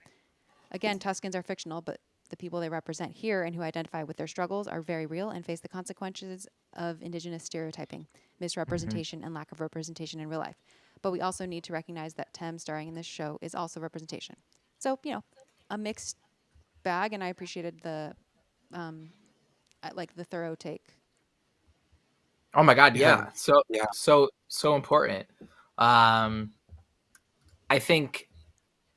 I think Star Wars in many ways, unfortunately, what's the word? It because it's set in space, that some of the harmful tropes that are often in some ways, people are always they're like, just it's not real. Exactly, because it's in space. But it's like, no, this is a reflection of real things that happen on planet Earth, and it's important to, which is kind of some of the things that we've talked about a little bit even today, of like musically, like it's important, even though it's an alien planet, like we're using real. It's still music that we're familiar with and contextualizing, through. So I don't know. I think that's so important, and I'm glad that you brought that onto the stream, and I'm glad. Oh, I'm sorry. What was the person on Twitter's name? Darth Sienna. Darth Sienna. I'm really glad that they wrote that. That's really important to think about. Yeah, and from like an indigenous Star Wars fan, so people can't, I don't know. People are so crappy. Oh, well, maybe, I could, people are like, oh, they're a new fan or whatever. They don't really care. But no. She clearly knows like the history of Tusken and their narrative and everything. So. Yeah. I mean, I don't know. Anyway. I don't think it's, I just don't think it's like, I think to not see the real world corollaries in Star Wars, they're constantly like, those are real world corollaries they're actually trying. The reason why they quote unquote work the way they do, the reason why the audiences what's the word? Took it in, is because they're actually referencing real world things. They're not just completely fabricated narratives. Yeah. There's and audiences in the 70s were very, very much, familiar with these problematic tropes, that and familiar, and in many ways the white Western world was just embracing these tropes, and as they still are today, so that's why they worked in many ways, and that's why, in terms like the world and the audiences were accepting of these narrative ideas. So to act like that's not what the narrative is, like these are the savage tribe that's attacking Luke, and thank God for Obi-Wan Kenobi to, that's exactly right. They're treated. That was so interesting to say that when she said about fauna, right? It's like they're basically treated as animals in the original movie. Mm-hmm. They're the animals that attack Luke, that Obi-Wan scares them away with a dragon noise, like completely dehumanizing. They might as well be fauna. Fauna. It's what a great write-up that was, and a lot to chew on. And if we're going to sit here and say that we're fans of this franchise, that are wanting to see it move forward, I think it's really important to continuously challenge it to do better in those ways. So it's awesome. Yeah, cutting room floor, you're right. The colonial savior coming in to save an indigenous population is an overused trope, unfortunately. Yeah, yep. And we obviously, like, we're into this, so yeah. It's just important to see all of the ways different people are affected, and also, I think we can celebrate Tamura Morrison while being like, having the face on screen, the actor isn't, that doesn't exonerate like writers and the production from like everything. There can be things. And already I'm sure this show will have things that like push things forward in a positive way, and there will be things that push it backward, or whatever. It's not going to be it's not going to be perfect. We already know this. We already have seen things where it's not going to be perfect. So we're just going to have to be able to talk about them both without being like, I don't know. Twitter is like, oh, I don't know. Twitter right now is not being very nuanced about it. It's like, oh, you didn't like it? Oh, you're anti-indigenous. Oh, you did like it? Like, you're, I don't know. It's sure. It's just, there's both. We can walk and chew bubble gum at the same time, y'all. But can you blow the bubbles? As they say.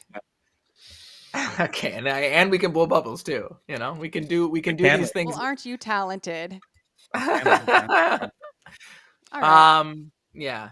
Thanks, Xanthe, for bringing that up. Yeah, definitely. Yeah. Are we all excited for chapter 3? I'm super excited. I'm very excited. Do you feel, Xanthe, you were saying last week, like you're waiting for this show to kind of like tell you like what Boba's motivation is, or make him more interesting, or make you care? Do you feel like you care more? Do you feel like you've seen that more? I care about him more. I still don't know, or I still would like to be more connected to his visceral struggle, like his visceral goal, or not even goal, but like his visceral, what keeps him striving to be alive and to do stuff, like, and to rule. Like, I do still want more of that. I do like getting this whole background with, him helping out, basically becoming one of the Tuskens, and in the voiceover in the Disney Plus audio description, it does refer to him, like in the description, as newest member of the tribe. So like, he has become a Tusken of this tribe. And I feel that he is probably wants to be daimyo to restore, either restore land, or reparations, or like do something to, I don't know, make life better for the Tuskens. But even if that is his goal, I don't think that's not a motivation. That's a goal for this stage in his life. Like, what I mean with motivation is like, basically, what is his core wound? Let's talk. Let's see more of that. And I think we're getting hints, like it's something to do with his childhood, like maybe his need. You could read into it, like his need for a family, which makes me think of like, what was the mayor saying when he was saying like, it's harder to raise a family than it is to. So there's something in there, and so I don't want, like, anyone that I feel like anyone who does like good deeds, like he's doing for/with the Tuskens, that's not the primary motivation that makes them want to do that. So there is something that precedes him knowing about the Tuskens. That is something that he's yearning for, and that going on this Tusken mission fulfills in him, or, you know, feeds that desire. And so I want to get to like that core desire rather than it being like, oh, he's just trying to do good. I have an interesting thought, and I think it stems from, and I think this is all, you know, we talked about, like, I think they're going to merge the timelines, right? They're going to somehow connect this to why, and right now you're like, well, you don't know why he wants to do, like, run this crime family, right? It's kind of interesting that the train that comes through that's affecting and, you know, basically attacking and hurting the Tusken tribe that he's part of is specifically who they picked is the Pikes, right? The crime organizations. Yeah. Which is interesting. I guess it is Tatooine, and that's like kind of the deal at Tatooine. It's like just criminals everywhere. But it's kind of interesting that already they've chosen as like the outside aggressor. It could have been Imperials, I guess. It could have been, I don't know. They could have been a number of different types of organizations, but they picked the Pikes specifically. Right? They picked a crime family. They specifically picked criminals are this thing that's happening on Tatooine that's affecting and that's why I said that, like, it is Tatooine, so it is so this again, a conspiracy theory, just bear with me here, okay? What I'm saying is, like, they picked the Pikes, which to me it's like, Boba has this experience with the Tuskens, right? And then later on, you see him trying to gain some type of notoriety and power in the crime world. What are these two narratives? Could they merge together? Maybe he has some type of need to help the Tusken population of Tatooine by assuming some type of position on Tatooine in order to protect them. And he can see that families like the Pikes, the Hutts, etc., are leading to the harm of the Tusken population on Tatooine, and therefore he's like, how can I use my position as former bounty hunter and knowledgeable whatever as to help this population? And maybe the answer to that motivation is, I need to go kick Fortuna office, become part of the system and maybe that's what his background, maybe that's what he's doing. Maybe we're going to find that maybe this whole show is about actually answering that question that you had in episode 1. Right? It's like, why did he want to do this? I think what you said is what he's trying to do. But what I want to know is, why does that fulfill him? And maybe I'd want, and I don't, and I feel like I know. So I'm like, why do I want to know more? Because I feel like I know. I can probably guess. It's like, you think that's the answer though already? You already think that what I just said is like, you think it's clear that's the answer?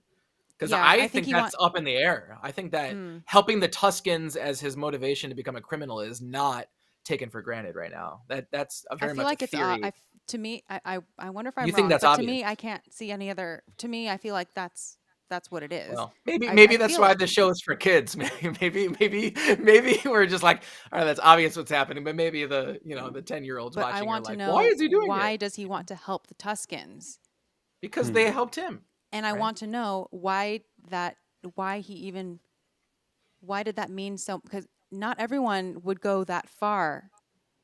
Basically what I'm saying is like, he's searching for family, like, right? It's other than like, take the Tuskens out of the picture. It could have been someone else. Like if he never met the Tuskens, what would he be doing right now? Like he would probably be on some other completely different mission, but that would be serving the same wound inside of him. I don't know. Did they make it clear that they saved his life though? Like, was he going to die outside of the Sarlacc pit before they came and scooped him up?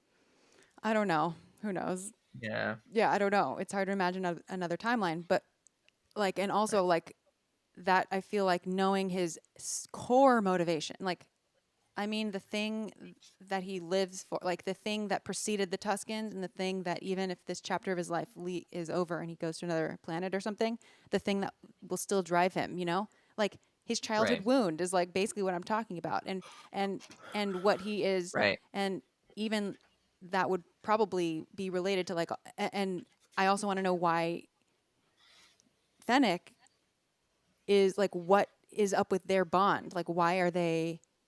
Well, he saved her life, right? I know, but like, I feel like life debts in Star Wars are guys for like the fact that the characters still actually want family, and so they're like, oh yeah, it's my life debt, or something. Remind me never to save Xanthe's life, because Xanthe would be like, okay, thanks, but like like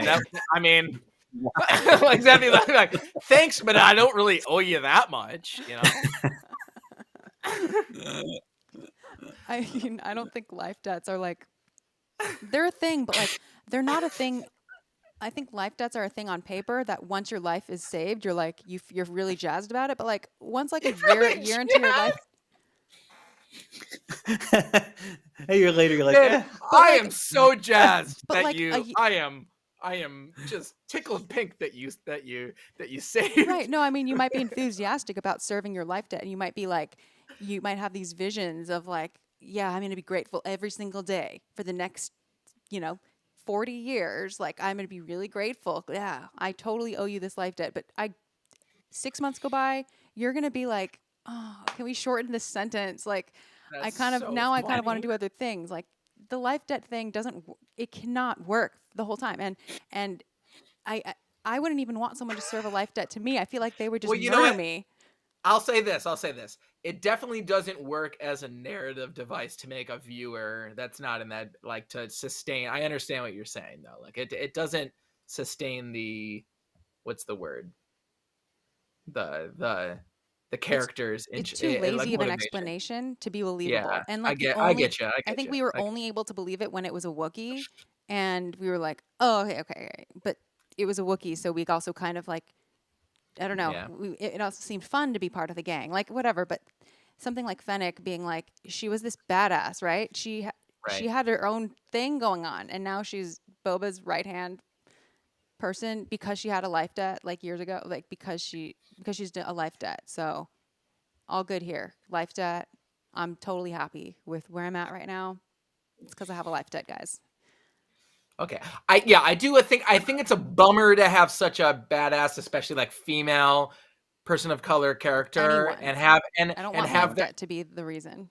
Yeah. But I think especially with that particular character, and because it's like Ming-Na Wen, she's amazing, and have her full character motivation just be like, thank you, Boba Fett, for saving me. You're right. It's like kind of a bummer. It's I agreed. Well, it's just she's fauna right now. She's wallpaper, and it's such a good point. Yeah, I just want to know, like, I don't mind that she's Boba's right hand person, but I want to know that she wants it for some reason, like rather than it's because of her life debt.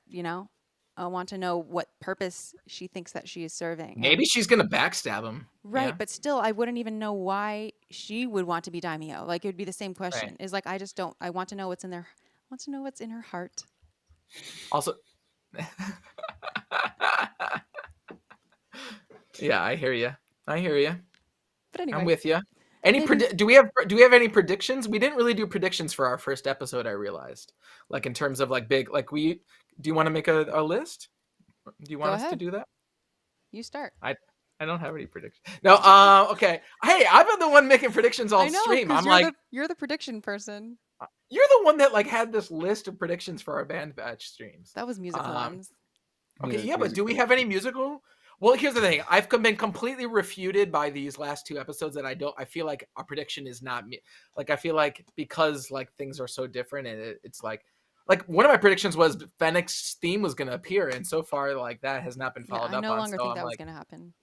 But yeah. For the record, the predictions that I made for Bad Batch were like not so much predictions as like bingo things that were like these will probably show up. Yeah, They weren't like. Well, what about bingo? Like, do we want to do some Boba Fett bingo? Diegetic, that's always one. Okay. Diegetic what music. Justin, anything for you? Well, I've already been like half granted the one that I was thinking of, which was actual Tusken Raider music, which I think is only half. I think we've only heard half of it. I think it was not. It doesn't count. For me, it'll count full on if we see an instrument on screen doing. I want an instrument on scring and a Tusken Raider playing a sand flute of some kind, things like that. I think we're gonna get pod racing in this series. I think. And I think we're gonna get some of those sounds and like the the zzz, of the binding beam and everything. Pod racers again would be great. Does anyone in chat have ideas? I'm gonna say we're gonna meet a Doug in the next episode. Doug. Like Doug Funny. I think Doug Funny will appear. We're gonna get his theme song as well. Oh, goodness. Was that a joke? It is a Yes. joke. Doug Okay. Funny is the I character from got it. Nickelodeon Got and it. Disney. Doug. Um, no, so like a Doug like Sebulba. Okay, that's good. And there's some interesting dialect in Doug language too. That's Oh yeah. that would be cool to hear some Doug. Are as we? well. I'm hoping as a prediction we're actually gonna meet the legend, the great myth of Max Rebo. Like we get to meet Like a meet Max and greet. Rebo. We're gonna have like an interaction with him. It's like he's gonna be the guy who knows the guy who knows the guy.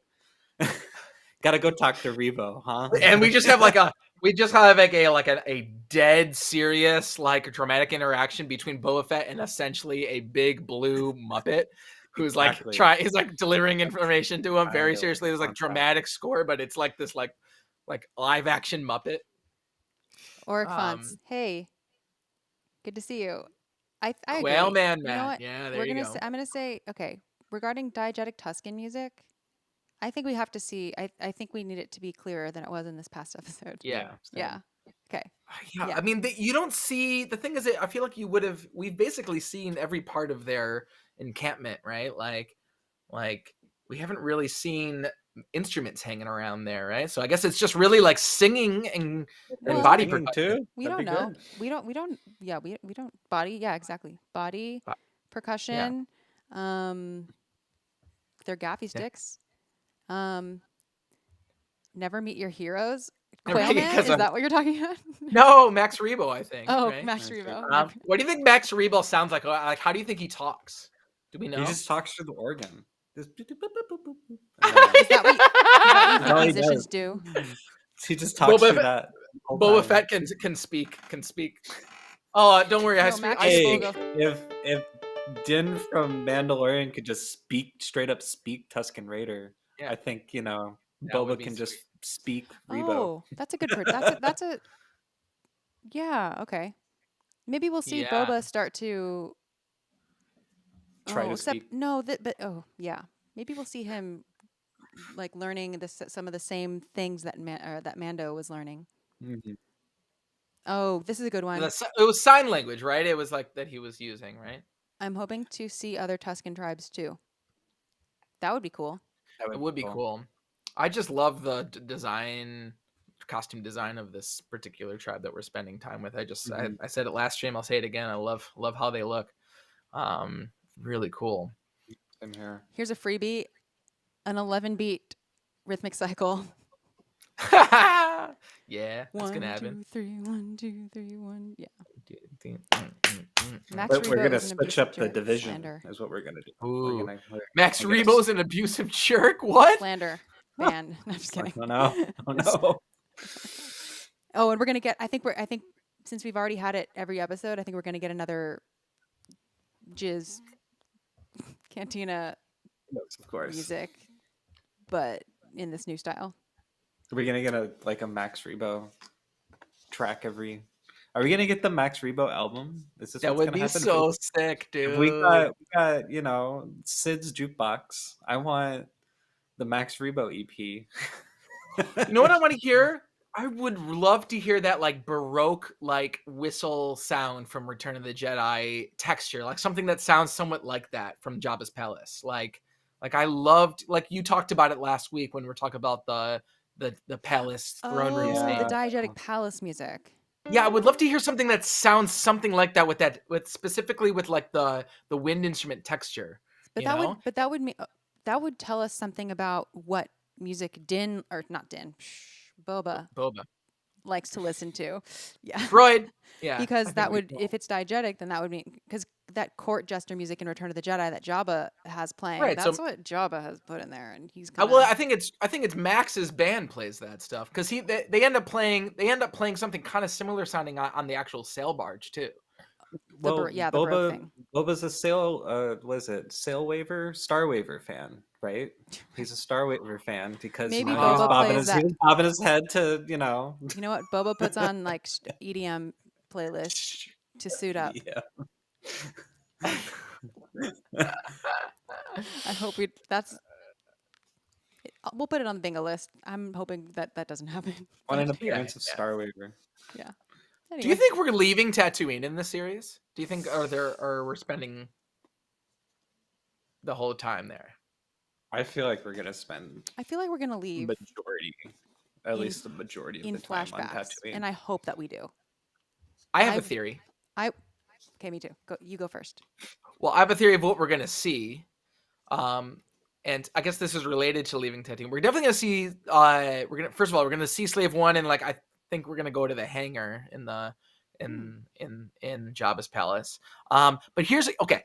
We talked about this whole thing with like obviously he's not wearing like this. They made such a big important deal of him wearing the outfit in this episode and getting the outfit that it seems so interesting that he was on such a mission to get his armor back so he could immediately stop wearing it.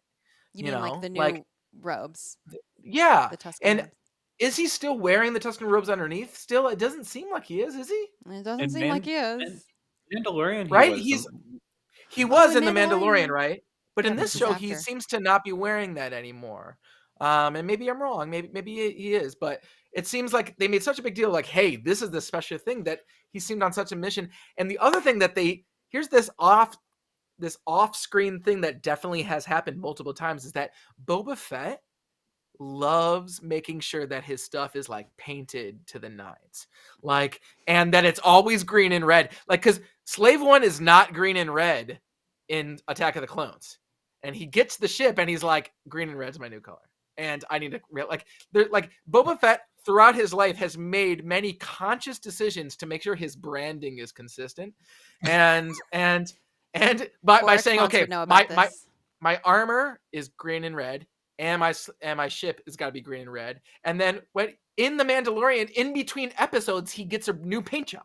Like we see him in the tragedy, yeah. And by the next episode, he's like completely painted again. So Boba Fett like has made conscious decisions to paint his stuff green and red. So I want to see that scene in the show. I want to see the painting scene. I want to see the painting scene. We saw him suiting up, and I just want to see either like a droid painting his stuff. I want to see that all happen at some point. That's what I want. Okay. It must be a thing because, right, Sabine, she's an artist, so maybe there's like whole painting's a thing for sure. Yeah, but there's like among the maybe that's like a thing. You know, you get your armor, then you got to learn how to paint it. Din like it's just like just chrome. Just give me that same chrome. I mean, honestly, if I had Beskar, you wouldn't paint it. Paint a little. I feel like that's accessory enough. That's all I need. I mean, Din kind of feels that way. Din is very like he's kind of like the guy that doesn't take the sticker off his lids cap, or doesn't bend the rim of his like novelty cap. It's like it's like or like doesn't take the Supreme logo off, right? Or like he doesn't take the what do you call it, the price tag off the Supreme thing. Oh my god, this is funny. Middle school Boba Fett customized his notebooks in those colors. No, I mean, like he comes off as this badass, but in the Mandalorian, we know for a fact that like within the period of 24 hours, there's no but to that. He's a badass. And whatever badass means, I don't even know what that is supposed to mean. No, but I'm saying but acts being fussy like about like your paint job doesn't. To me, that's not like a trait that runs counter to that. Listen. I'm trying to say like he acts like he like doesn't care. He's like too cool for school, but then at the same time he's like, let me make sure that everything is painted perfectly. He's like, you know what I mean? It's like he acts like he doesn't care, but he definitely cares. The way that you're characterizing him, you're like projecting so much of your own assumptions onto. I think you know what I'm talking about, right? Yeah. From the James perspective. It's like there's a difference between like looking like you don't care, but like you definitely have your stuff. But we don't know together, right? that he tries to look like he doesn't care. We perceive that he doesn't, that he thinks that he wants to look like he doesn't care. But maybe he does care. Maybe that's just how he is. Okay. I want to see the painting too, James. Yes. It's like that website that came out. Was it people doing normal things? That thing, like famous people doing normal things. Like there's one called Composers Doing Normal Things. There's these famous musicians like holding a cat or doing their laundry. Yes. I want to see. Yeah, Boba Fett being like, oh, I gotta touch my paint job, touching up his armor.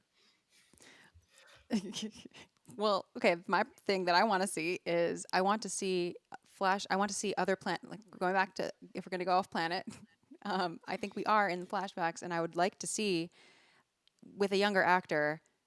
I would like to see something post Clone Wars, pre original trilogy. Like I would like to see like teenage, early 20s Boba Fett. Like that's Is that's Daniel Logan's 34 years old. yeah, and he could do it.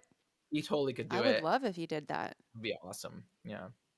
Because that's what I want. That's what I want to know. That's what I want to know. Because we only really got like a small snippet of young Boba in Clone Wars. And the flashbacks that they've chosen to, that's the thing, like the flashbacks they've chosen to give us in Book of Boba Fett, for me, they haven't been too evocative. And I kind of don't have a heart. Right. So like, I feel bad saying that. But like, I know that like, I see that the flashbacks are, him picking up his father's helmet. And I think it's just that image is so like memeified in my mind. It's like not, it's like almost doesn't really super work on me because I'm like, oh yeah, it's that image. I'm not connected immediately with like that is a, right. I'm not connecting like emotionally with that flashback ever. And I kind of feel bad saying that, but like it's too played. That image is like a little bit too played out to like understand. Sure. Yeah. To connect exactly to the emotions. Like I need new memories. It's also seemingly like exactly. You're kind of like, it's a little bit too low hanging fruit as a writing choice. Exactly. It's like too easy of a thing. It's also like it's like, bro, you're like 40 years old. It's like picking stock footage to like, it's like Star Wars stock footage, even though I know it was an unused shot and everything, but still I want a different memory. I gotta say, when I saw that, I was like, okay, well, obviously, like that just seems like. Are you reminding the audience that this happened to him? Oh, we're supposed to be like, oh, it's like a traumatic flashback. Oh, but here's the other thing. You're right, but like it's like the flashbacks don't seemingly make any connection to like what he's struggling with right now. Yeah, like, I think they're implying and they're hoping that the audience connects the dots because they're trying to show like maybe this is showing us that like Boba has like a really soft side, but like I need it to be spelled out like way more than implying that like, oh, let's just show a tragic thing. Audience will get that like a tragic thing affected him, but like no, actually. And in The Mandalorian, the flashbacks make sense because the whole things are about he was saved by the Mandalorian, so therefore he's got a lot of allegiance to their code. And we see him like screaming. We see him. Like, and then the other thing is that he was a foundling, which was his initial motivation to save Grogu, right?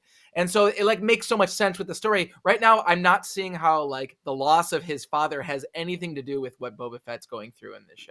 And I didn't even connect to it as a kid when I saw Attack of the Clones, like because and again in the Din flashbacks, like it's the way it's shot and the way it's like edited and the way that like the framing is too. It's like you see how scared and like how pathetic this child is and like how like really screwed this child, like you really feel for like this child. And in this scene where young Boba is picking up his father's helmet, he's very stoic, just like he is as an adult. We only see stoic Boba ever. We only see stoic Boba, and like whether he's struggling or not. And I am like I don't want to say that like I can't believe him if he doesn't show something more than that, but I feel like I don't know. I haven't connected with the struggle of his heart yet. I totally agree. Even as a kid, I was like, oh, he's picking up his father's helmet, like sort of in the same way that, oh yeah, Alderaan just blew up, or like, oh yeah, Uncle Owen and Aunt Beru died. Like, oh yeah, he picked up it. Like, okay, plot point. I'm not like, oh, my heart goes out to him. I'm like, meanwhile, and in the other parts of the story, and I never really like thought too much about it. Even despite Clone Wars, which goes into it a little bit more, it still is like Boba being stoic. Yeah. Yeah. So anyway. Agreed. Like Justin said last time, is like I'm not one of those people that like really cared about Boba Fett, and they need, in some ways they need to make him more interesting. And you're right, like he's always just stoic, uncaring, cool Boba, like a living, walking action figure, literally. yeah. But we're gonna see Omega in this series for sure, like 100% positive. Oh yeah. Seriously, That's you another. think so? I mean, I'm You're just you're just saying. I mean, What? No, yeah, I gotta say, like that. There's some themes in the show that we didn't really talk about this, but like, Family. no, but there's like literally musical themes that sound like Omega's theme, like we said multiple times. Coming And back. I do want you to go back and Okay, listen because I I will swear go to back and God, it's listen. there, and it's not just like it's so similar, not just like Like you feel like it's not.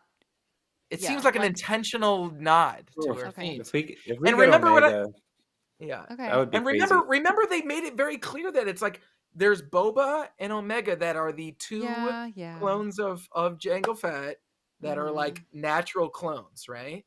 And they're Mhm. supposed to be like they're supposed to be each other's like they made that connection for a reason, right? Mhm. Mhm. To use it in the future. To use Use it. it And so so I soon think already. well, come Well, on. I mean, 2 years later, Yeah. in their No, time. no, you're right. I'm not opposed to any of that stuff happening. Yeah. I just will have to see how it's done. So here's what I think. Here's another prediction. Okay. So Omega will appear, but at the credits because they don't want to like or sorry, in like the post series. Oh yeah, no, gotta get a season No. 2, of course. Because here's the thing is like No. because here's Yeah. the thing is that we still need to see her story play out in Bad Batch, so we can't see her like we can't see too much of her in this in any other media before they finish her story in Bad Batch. And so I think it's unlikely that she'll be in the show like as much as Boba Fett was in Mandalorian if she does appear at all in this show. So Right, if she does appear, I think it would be like a stinger at the end of the season, and then we'll and because What? if she What? appears, that's huge. That's like she survived. You know what I Right, mean? It's that would like this be whole. If she survived, yeah. if she But survives. that's revealing that she's. You it's don't really kinda want to like- see her as Xanthe. You don't really care. No, You know? I do want to. I need to have a reason to see her, and I need Yeah. a reason to like care more about seeing that Right. storyline play out rather than just prematurely just like, oh, we can put them all in here, so let's do that Yeah, I because hear we ya. can. Like, I hear ya. I want to be denied the things that I want when I'm in. Sometimes, like I Yeah. don't want everything that I want. That would make it, this only works if I don't get what I want most of the time.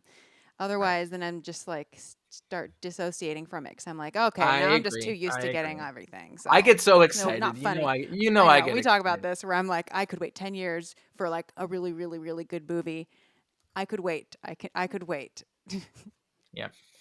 Darth Maul is going to show up in Obi-Wan Kenobi 100% confirmed. You're throwing random shit out right now.